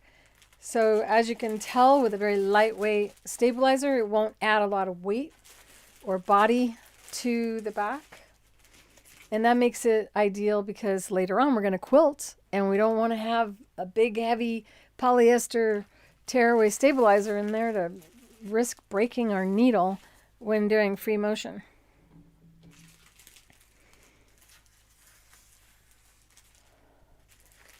This is also fantastic for pattern drafting. You can actually trace a pattern and not use the pattern itself.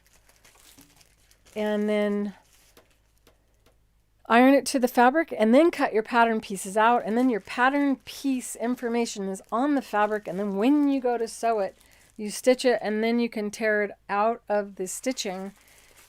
And that makes it fabulous for taffeta and other fabrics that fray just by looking at them. Have any of you ever cut a taffeta pattern out and then, or taffeta fabric, and watched it just unravel in front of you?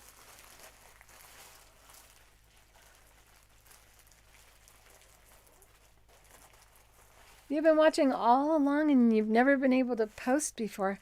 You probably weren't logged into your own account. A lot of people don't know that. They're logged into just a general YouTube, so you have to have your own account so they can punish you if you're naughty in the chat. But I don't see your name. Country Yak Wormers. So tell me your name and I'll try to remember your name like I do Amy. Amy is Better Days. Took me a while, but I got her name memorized. And welcome and thank you for chatting. Okay, so I'm going to use, on the back, I'm going to use this Faultless spray starch as well. And there's tons of dog hair on here. If I had a big roll of tape in here, I could get rid of all that dog hair.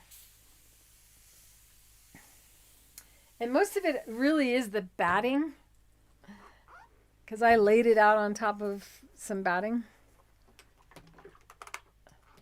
You can use starch or spray steam now through, and ironing from the back, pushing the steam through, you are ensuring that that bond of the stabilizer, the fusible stabilizer under all your petals, that it is bonded really well to your main body of fabric. If you've ever used stuff that you get at Joann's, what is it called? Heat and Bond or something. And you're stitching and all of a sudden your pieces are peeling up. That's really frustrating. And also some of them have a sticky residue that gets on your needle. You won't have any experience like that with the Fuse and Fuse that we offer under the stabilizers link at creativefeet.com. And this stabilizer is represented with a dragonfly. Think of dragons shooting fire out. We try to have an animal character that represents the stabilizer well. And I just went with the dragonfly because I get to do whatever I want. Have you guys ever had a bad experience with other fusibles like that, having the pieces lift up? Try to get some of that lint off.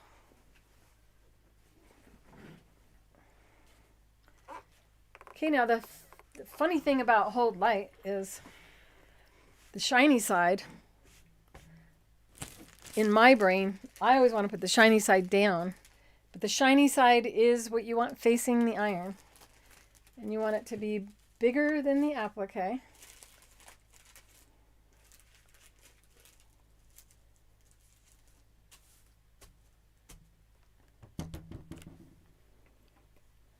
you want to make sure that you're going to pass the applique up. You could do pins from the back side. But I kind of do this, roll it up, and so my leaf is right there.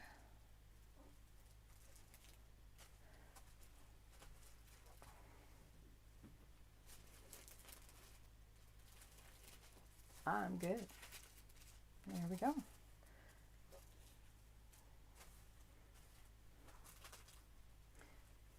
Make sure it's not folding under anywhere.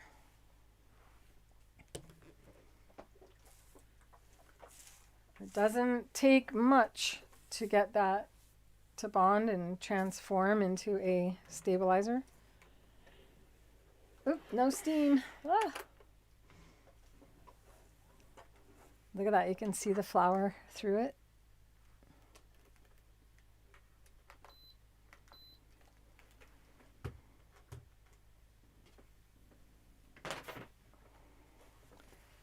Now we're ready to begin appliquing. And as I'm trying to get better at, we're set up now new for 2022, filming live or streaming live to 3 different locations at the same time. That stabilizer is our hold light, and it is a hummingbird associated with it. So if you see the hummingbird on the label, you know you have our hold light stabilizer. And you want to make sure you wait for it to cool down. That'll prevent it from starting to lift off as you sew, because you're going to handle it quite a bit. Hold light is so awesome. It's a wonderful. Can you use it to draw on and stitch a design on your fabric and then tear it away? Yes, you can. I did the butterfly on the t-shirt, you see, that's tucked in that top tier there last year. And I used the hold light and we printed on it, but you could draw with markers as well. And the markers will stay inside of the stitching.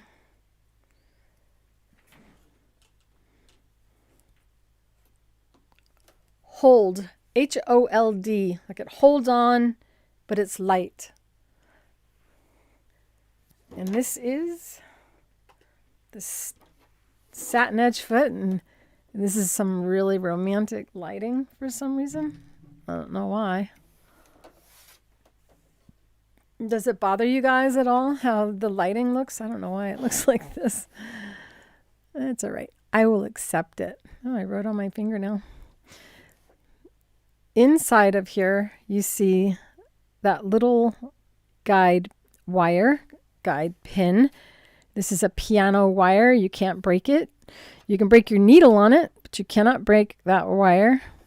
Now, some people say this looks like a blind hem foot. Well, the only thing it has in common is the guide's white, and it has a screw that turns, and it's harder to turn the nut on mine, on the Satinedge Foot, because we don't want the feed dogs that are going to bump the bottom of the foot to cause a vibration and have the nut turn. And that is one of the problems with blind hem feet, is that their guide will move while you're sewing. Need to put on my machine's snap-on adapter. As last week, I was using the Octi-Hoops, and the last thing I did was sew through sheer fabric.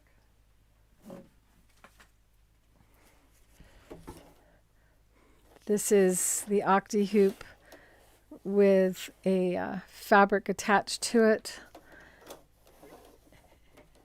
So for those of you who are new to the channel and don't already know about our Octi-Hoops, I'll be using these next week to quilt this. So you can see this butterfly that I was stitching over. Our hoops allow you to use this handle and write instead. And so the needle is stitching over it by you putting your hand down and drawing. So next week, I'll be stitching on this. You can see the stitching that I did.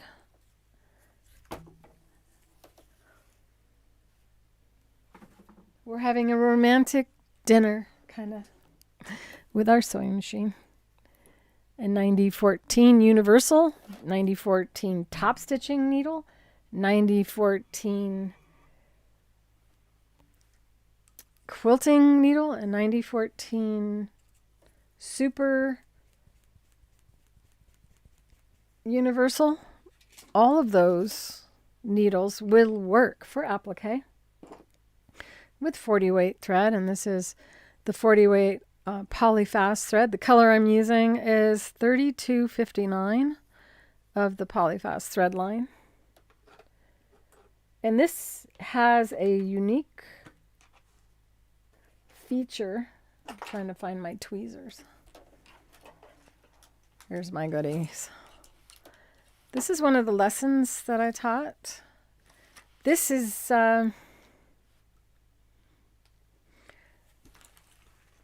made from using the Octi-Hoops as your pattern. So if you use the small Octi-Hoop, you get this size. You use the medium Octi-Hoops, you get next size. Hi, Tinkerbell. So you get 3 different size little baskets, all using our Octi-Hoops as your actual pattern. This is one of the episodes in my Fabrically Speaking Live playlist inside of my YouTube channel. And now that we're going live on Facebook as well, you will find all the videos stored in our Facebook as well, for those of you who are in Facebook.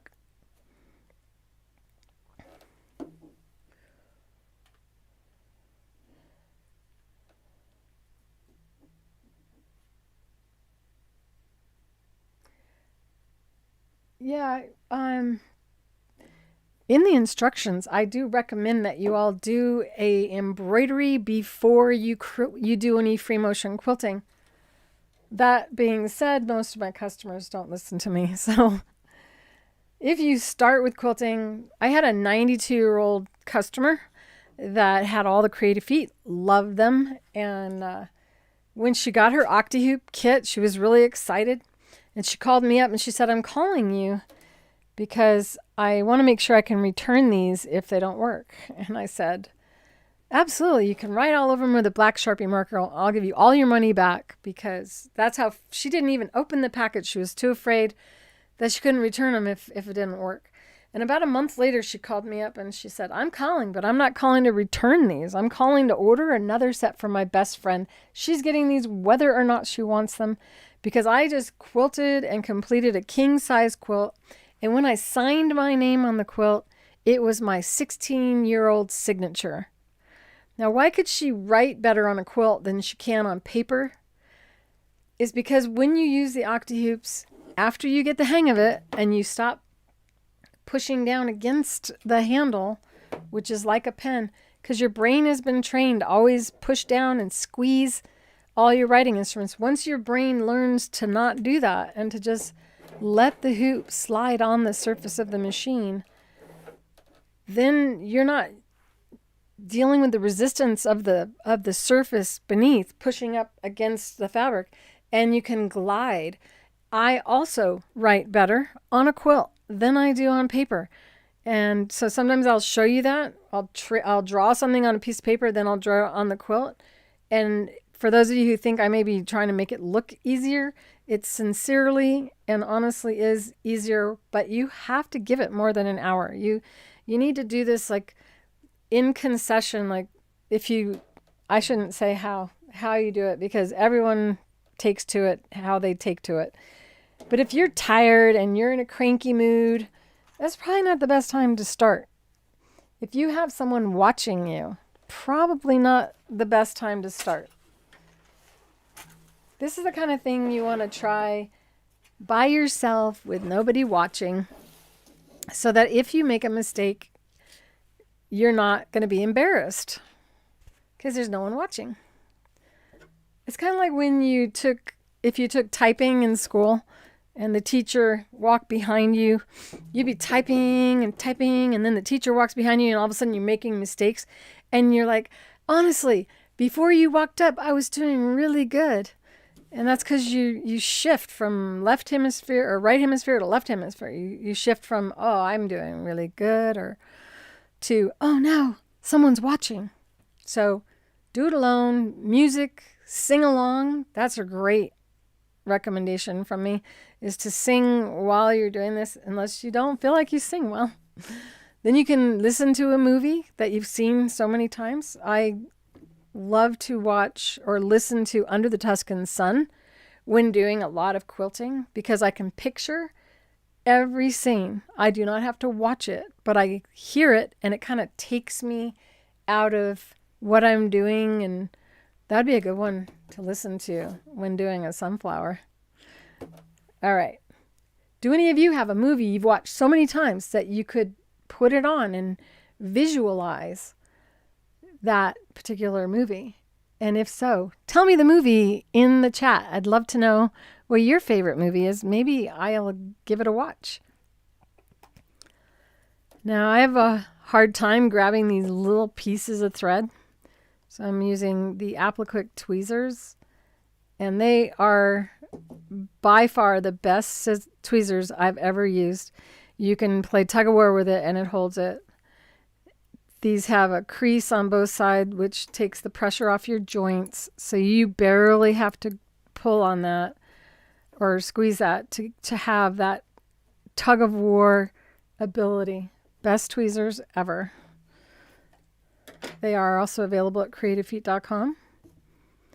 So should I use this first? What's the rule on applique?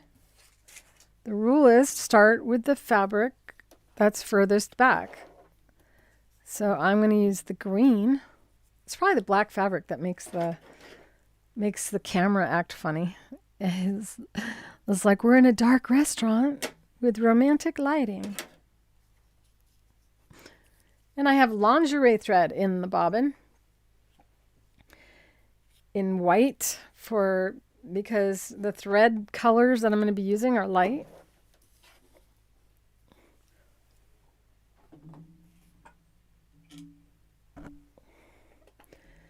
Have any of you ever done applique before? If you have, did you finish the project? Or did you kind of start it and think, gosh, this just can't get the stitches to look good. No one's going to look at this. I'm just not going to finish it. My first project, I wish I still had it, was this clown quilt that I did. And this is when my parents owned the store and I would come in and teach free motion embroidery using the wooden hoops. And so I decided to try applique. And oh my goodness. I stuck that clown applique all the way up to the top of a 16-foot wall so no one could get a close look at just how bad all my stitches were. That was before I invented the Satinedge Foot. Now I'm like, yeah, go ahead and look at my work. But is it always perfect? No. Because darn it, just not always perfect. Every once in a while, I'll rip my stitches out. You're just starting an applique quilt? What kind of applique? So if you're doing a hand applique quilt, you could use our Satinedge Foot and do our invisible technique instead.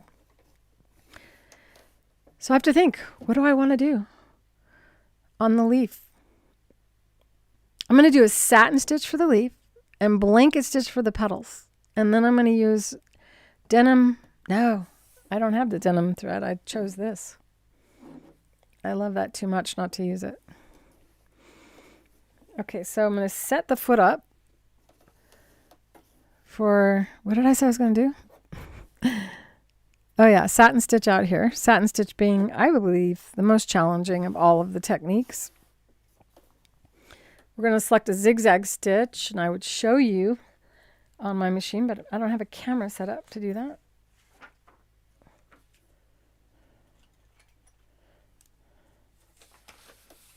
Zigzag stitches go like this, left, right, left, right. And to make them get more clustered together for a satin stitch, you shorten the stitch length. There we go. So the length brings the stitches closer together and the width reduces them or increases the width. This particular project, I don't think I should use a big width. I'm going to go ahead and select a width about a 3 millimeter wide width. And I'm going to start, if you have 1 millimeter, start with half of a millimeter. So you're going to be like chopping it in half and see if you like the stitch length. But don't do it on your project, because if you don't like it, you're not gonna like it. Let's see. Problem is that you should test with the same fabric, so have like an extra petal and have everything done the same way with the hold light on the back when you're adjusting your stitch length. I'm pretty good at knowing my machine.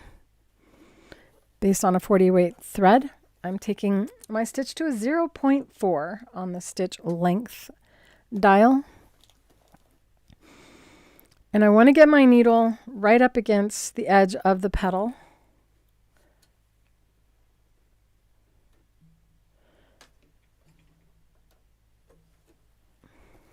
Eyes, glasses. I'm like, I can't see.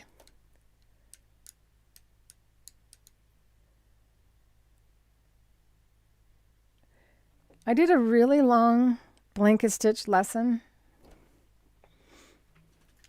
And it's that owl. And it's something you can stick the owl on anything you want, but that's the Wise Owl shopping bag. So if you want to take your own bag to the store, and that is the most incredible bag for being able to put stuff in it and it stretches out and it doesn't tear. I use it on the as my carry-on. I put an entire king-size pillow in it, my purse, magazines, water bottles.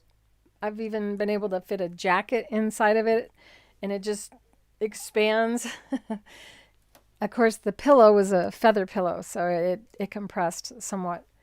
But that has all the different directions. I talk about different sizes, and it really gets into the details. It's a pre-recorded video, not live, so it's more condensed. I would highly recommend looking that up. So if you go to my channel, I can't do that live because it'll slow everything down. But if you go to the YouTube channel and you look at playlists, go to Creative Notions, and that is my other show, which is pre-recorded videos. And then type in owl, or just type in owl inside of my channel. Now, that's not always easy. You've seen it? So that's the one that I recommend you watch to learn all the different directions. You can apply it to any pattern. Sometimes I actually will, well, I'm going to do a little bit of blanket stitch before I end. It's 4:12. We're doing pretty good. Okay, so I'm going to bring my right needle down right off the edge, and I wish that I could make it so you could see better.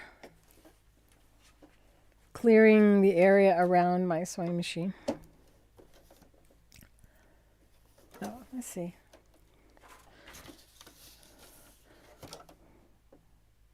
You still can't see from this angle. I'm bringing my needle down in the right swing and then move the guide over to the needle. Now the needle, I don't have to look at the needle for positioning. I use the guide instead. So if the guide wire is off the edge of the fabric, then my needle will be, because I set it up so that my needle goes to the right of that wire. If your sewing machine has a knot stitch, this is when you want to tie a knot. Whoa, it didn't tie a knot. And I'm wearing a tennis shoe, so I'm not going to sew as well as I normally do. It's too cold not to have shoes on today. Come here, foot control. Okay, do not watch the sewing machine needle. It's a curve. If you watch the needle, you could go straight. Watch the front of the foot and don't push down. That's good, Ellen. It's always good to test first. So I'm sewing, and this is 0.4. It's not moving. So I'm going to increase the stitch to 0.6.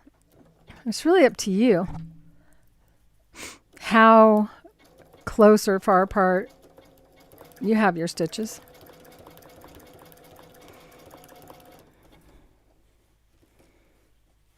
And on a satin stitch, they talk about bring your needle down in the left swing of the needle.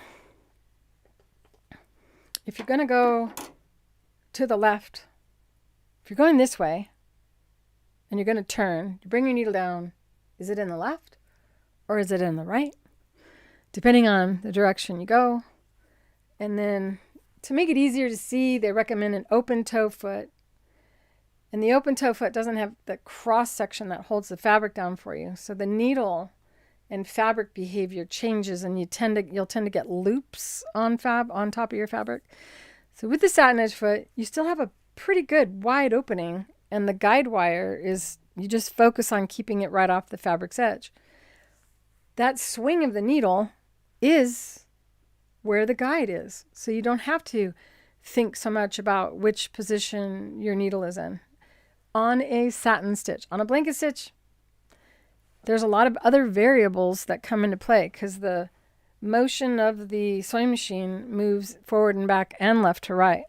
And then depending on the width that you're using, well, that affects everything as well. So keep the wire off the edge. And when we reach the point on the leaf, that is when I believe I will be able to help you better understand what it is that you're needing to follow. But remember, this is the satin stitch, and I'm not going to go past 4:30. I will complete this next week. I would have listed part 1 in the notification, but I'm still learning how to notify you as well as I used to before I started going to more than one place at a time for streaming.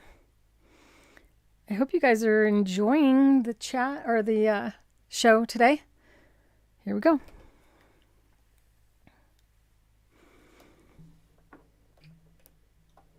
I probably should have used a more contrasting color so you can see better.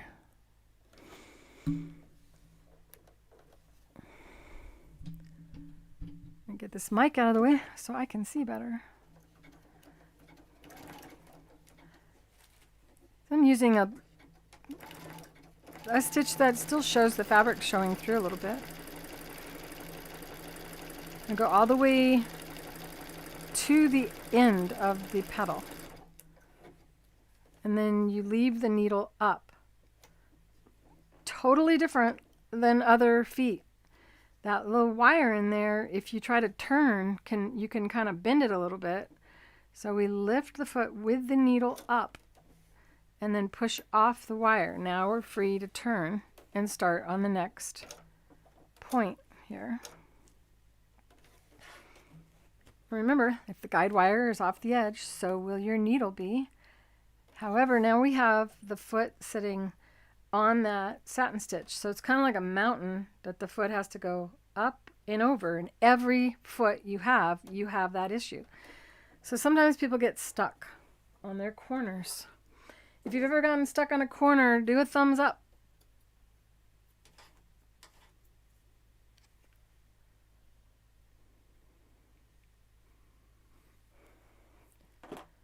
So to alleviate the chances of getting stuck on a corner, increase your stitch length on your sewing machine. Before you increase it, check what it's set at. Mine is currently set as 0.6, so I'm now going to go up to 1.0. So it's almost, and see that the whole goal is to not push your fabric, to let the sewing machine get over the mountain. In just a couple stitches, now you can see the fabric is feeding. So now we shorten it back down. And that's why you want to know what you had it at, 0.6. Now it's on its way back down the other side of the mountain. And you won't get stuck going up the mountain, and you won't have the spread out of stitches coming down the mountain. Keep your eye on the white part of the guide. You can periodically look at the wire, but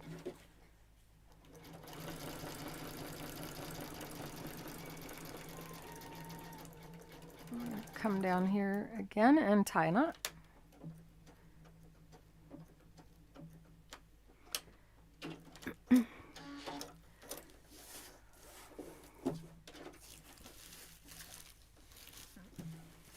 See how beautiful that point is? I want a little stem coming through. So I am going to use a smaller width and center the guide in between the swing, going down to a 2 on the width. Got to tie that knot. If you don't have the ability to tie knots, have your thread long, and on the ends you pull it through to the back and tie a knot on the back. The needle is swinging over the wire. Yes, Ellen.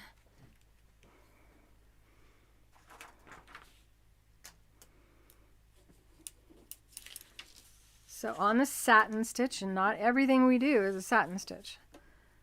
This is the wire. And the sewing machine needle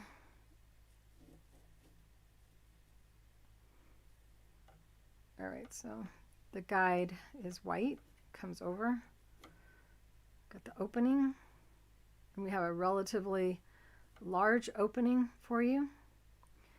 Okay, so that's the construction of the foot. So let's picture the wire now out here. I'm usually doing things backwards. I have to tell you how to do it without being backwards. So we have our needle swing left and right. When the needle is in the right swing of the zigzag stitch, that's when you bring the wire over to the needle. So they actually connect with one another. You don't want a space in between the needle and the wire. A lot of people do that. They'll think, Claire must be wrong in her writing. She must not have meant to have the needle touch that metal wire. That's crazy. So you choose the zigzag width, and this is on a satin stitch, okay, on a zigzag stitch for this particular technique, because this foot is capable of 27 plus different techniques. So when I give you an instruction like this, I want to make sure you understand that this is when using this with a zigzag stitch. On any of the techniques, you use a zigzag stitch. Fishing line edges, applique, satin stitching on the edge of napkins. This replaces the need for a serger. So a lot of the times when you would use your satin stitch plate for a serger, well, you can use this instead. So you choose the width of the stitch, however wide you want. You can't change the width in the middle of sewing because you're going to adjust the guide to the needle based on your choice of width of stitch. So you choose the needle stitch width and you bring the needle down into the right swing, move the wire over to the needle. Left swing goes on the fabric, right swing goes over the wire. You place the wire right off the fabric's edge, and that prevents the fabric from tunneling up. And why that looks so beautiful, if you've ever done applique and you had waviness in that main body of fabric, it is, number one, maybe you didn't stabilize the back. Number two, your hands are on the fabric too much, kind of spreading out the fabric across its grain. And once you become a little comfortable with the needle being right there with that wire, then you'll start going, I love that wire because now I don't have to stare. So normally people sit like this when they applique, get really, really close. You don't need to with the Satinedge Foot. As I'm sewing, I use my glasses, but I don't have to stare. I chose a 2mm wide zigzag for the stem or the stanum or the part that goes down the middle of the leaf. I used to know all the names. Don't remember. And so now I'm just stitching on top, which usually you get tremendous tunneling of the fabric, but the guide wire eliminates the opportunity for the fabric to tunnel, and it causes the stitches to raise up, making it stand out more from the fabric. It's very, very attractive. Here we go.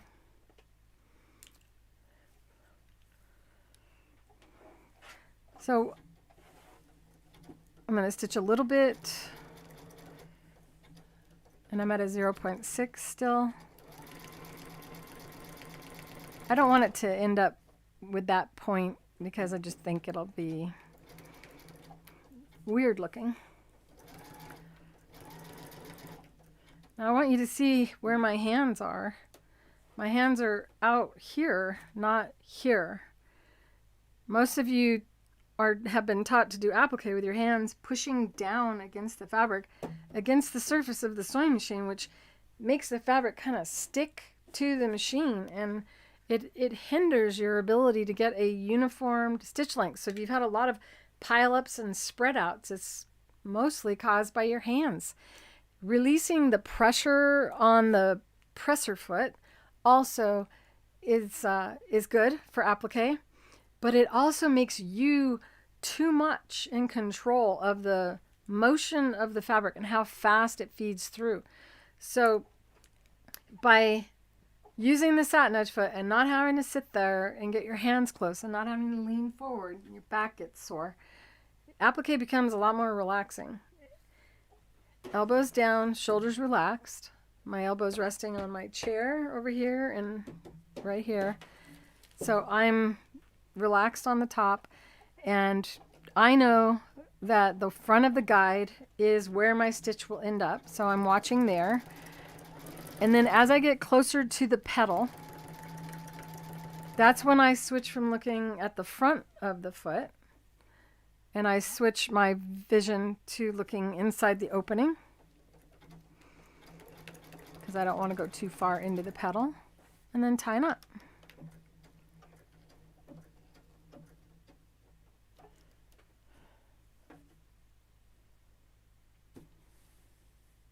Yes, it's called the vein. I saw only the word vein vein, and I'm like, did I say something that was vain?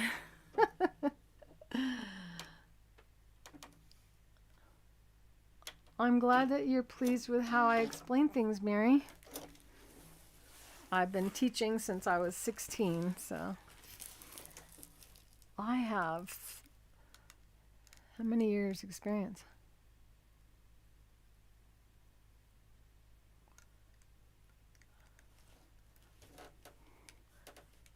We got a troll I gotta get rid of here.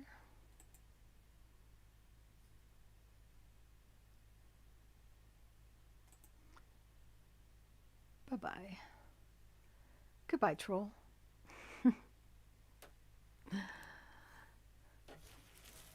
See how nice that is?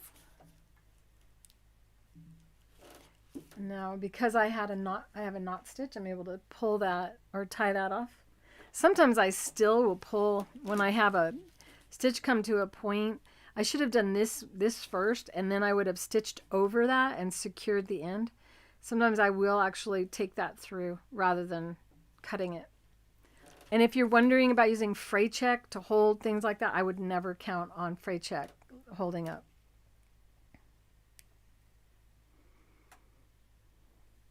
Didn't I get rid of this guy? I hope I didn't accidentally block someone I shouldn't have. Oh, okay, good. It said I already blocked him. Something must be wrong. Thank you guys. All right, I really just want to finish this leaf and do it sequentially. It's 4:30. I'm going to repeat what I just did and save the rest for next week. I'll probably have some of the petals already done. We'll see. I might pop up in the middle of the week and finish part of it while going live without it being part of the show. Just kind of, you never know. You never know with me. Oh, I'm going to do this. So I'm going to do this side right. This side, I'm going to do the vein.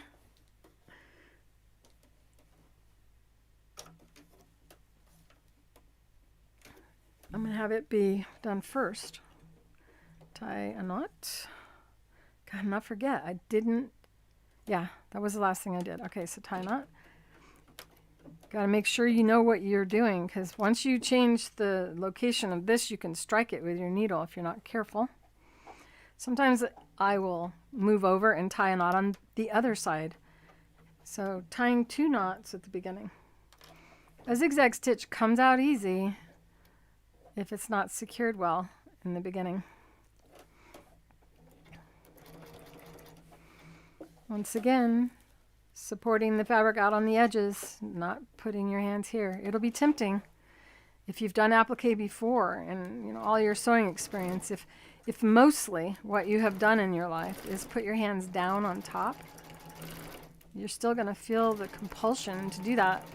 You have to unlearn bad habits. Want the fabric to move faster, sew faster. Okay, now I'm all the way to the point and I'm going to tie a knot. This time, this end, I know it will be secure. Got another, what do you call it? Troll.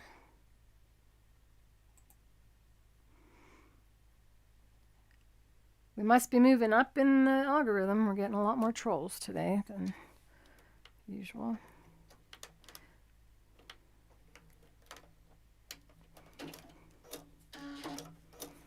Okay, so once again, I'm going to select the width of the stitch. And on the other side, I used a 3. So I'm going back to the 3 on the width. Oops. I accidentally did my length. These are the kind of mistakes that we can make when we're tired,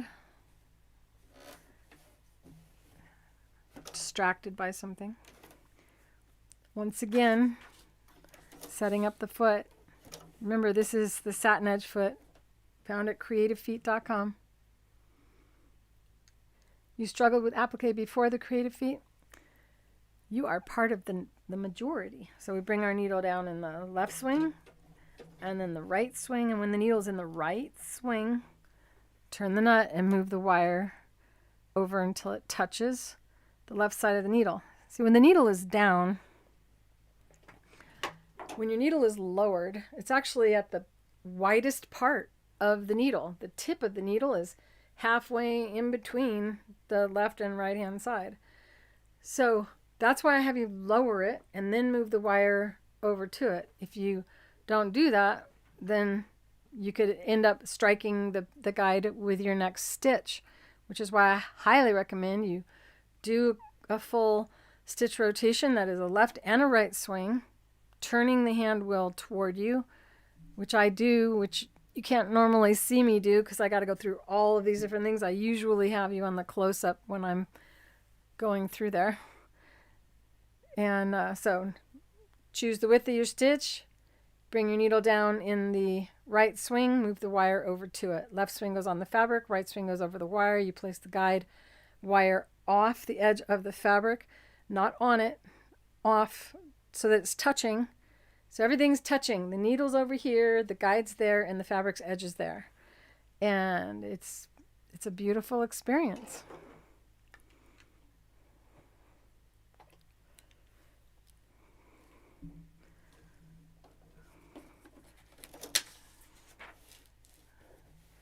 Here we go. Once again, we're going to get right up as close to the edge of that and even a little bit on it because we're going to go back over that afterward. We always want all our zigzag stitches covered up with another zigzag stitch.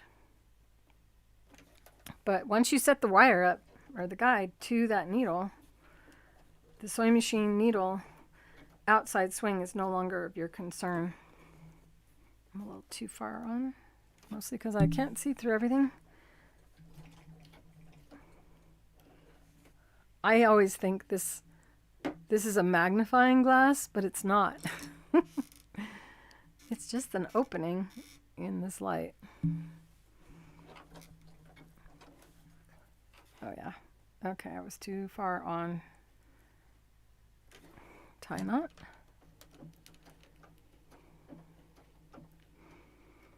Now I'm going to go to the other side and tie another knot. It's going to get washed a lot. So we want to make sure. You could even do it one more time on the next side. Why not? Another thing you can do to secure your ends, this is true of your overlock machines as well. You have your tail. So you lower your needle, take the tail, and bring it to the front and start stitching right over your end.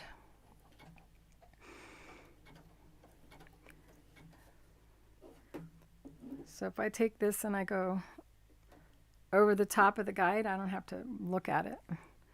And it will get stitched in, and there's no way it will ever come out.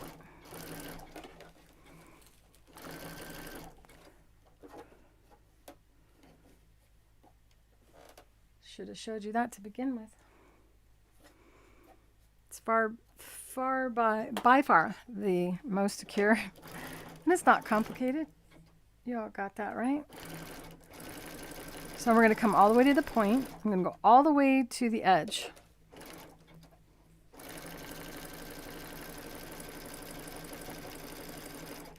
Stop with the needle up. Lift. See how the fabric raises with the foot? That's because the stitch is wrapped around the guide.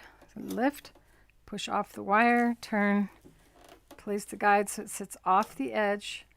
And now, what do I have to do? Somebody say it. I'm going to see if you guys have been paying attention. What's the next step, you guys? Come on, somebody. I'm going to take a sip of my drink. It's not a drink, it's vitamins. Somebody tell me, what do you do when you got to go back over the satin stitch? What do you do to not get stuck on your corners and your points?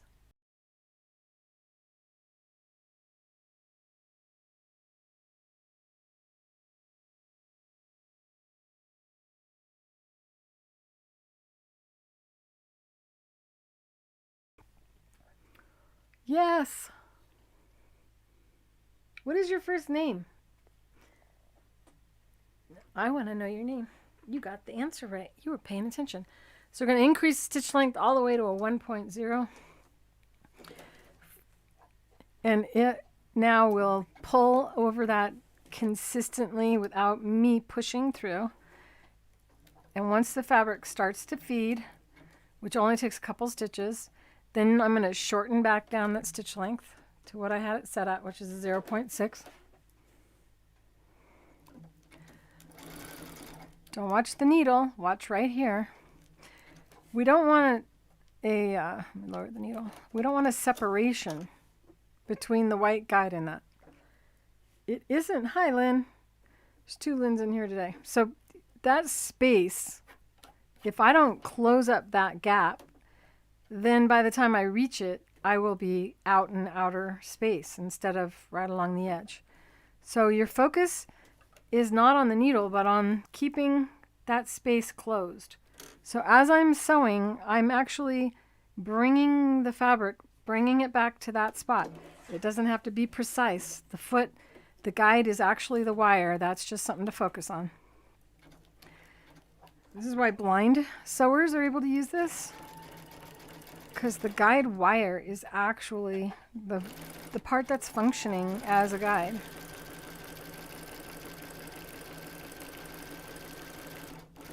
This is why it's so great for sewing drunkard's paths with a 1/4 inch seam allowance. Now we're tying a knot.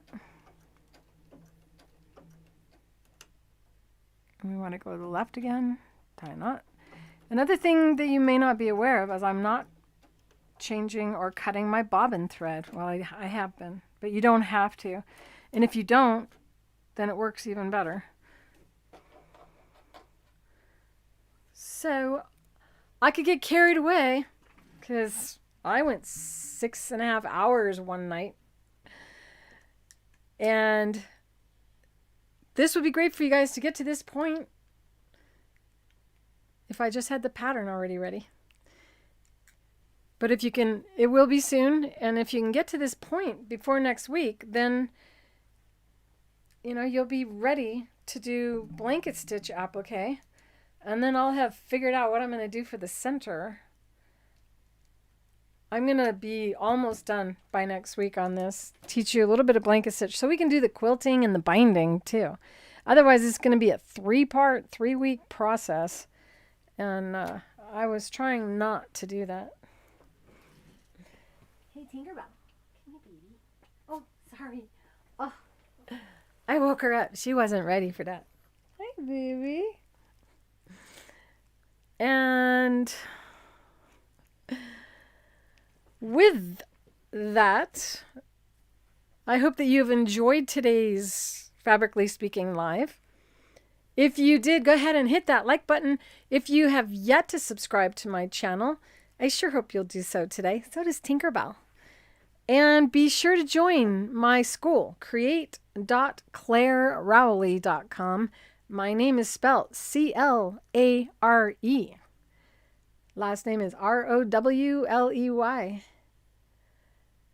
And it should be showing on my channel. You watched me sew ribbon on curves the other day. Do you remember, is it the present? I still really like this. I'm sewing ribbon on things all the time. Any other questions before I go? Create.clarerowley.com is the school. Creativefeet.com is my website where you can find all the products that you've seen me use today. I wish my eyesight was better. I can almost read the whole thing.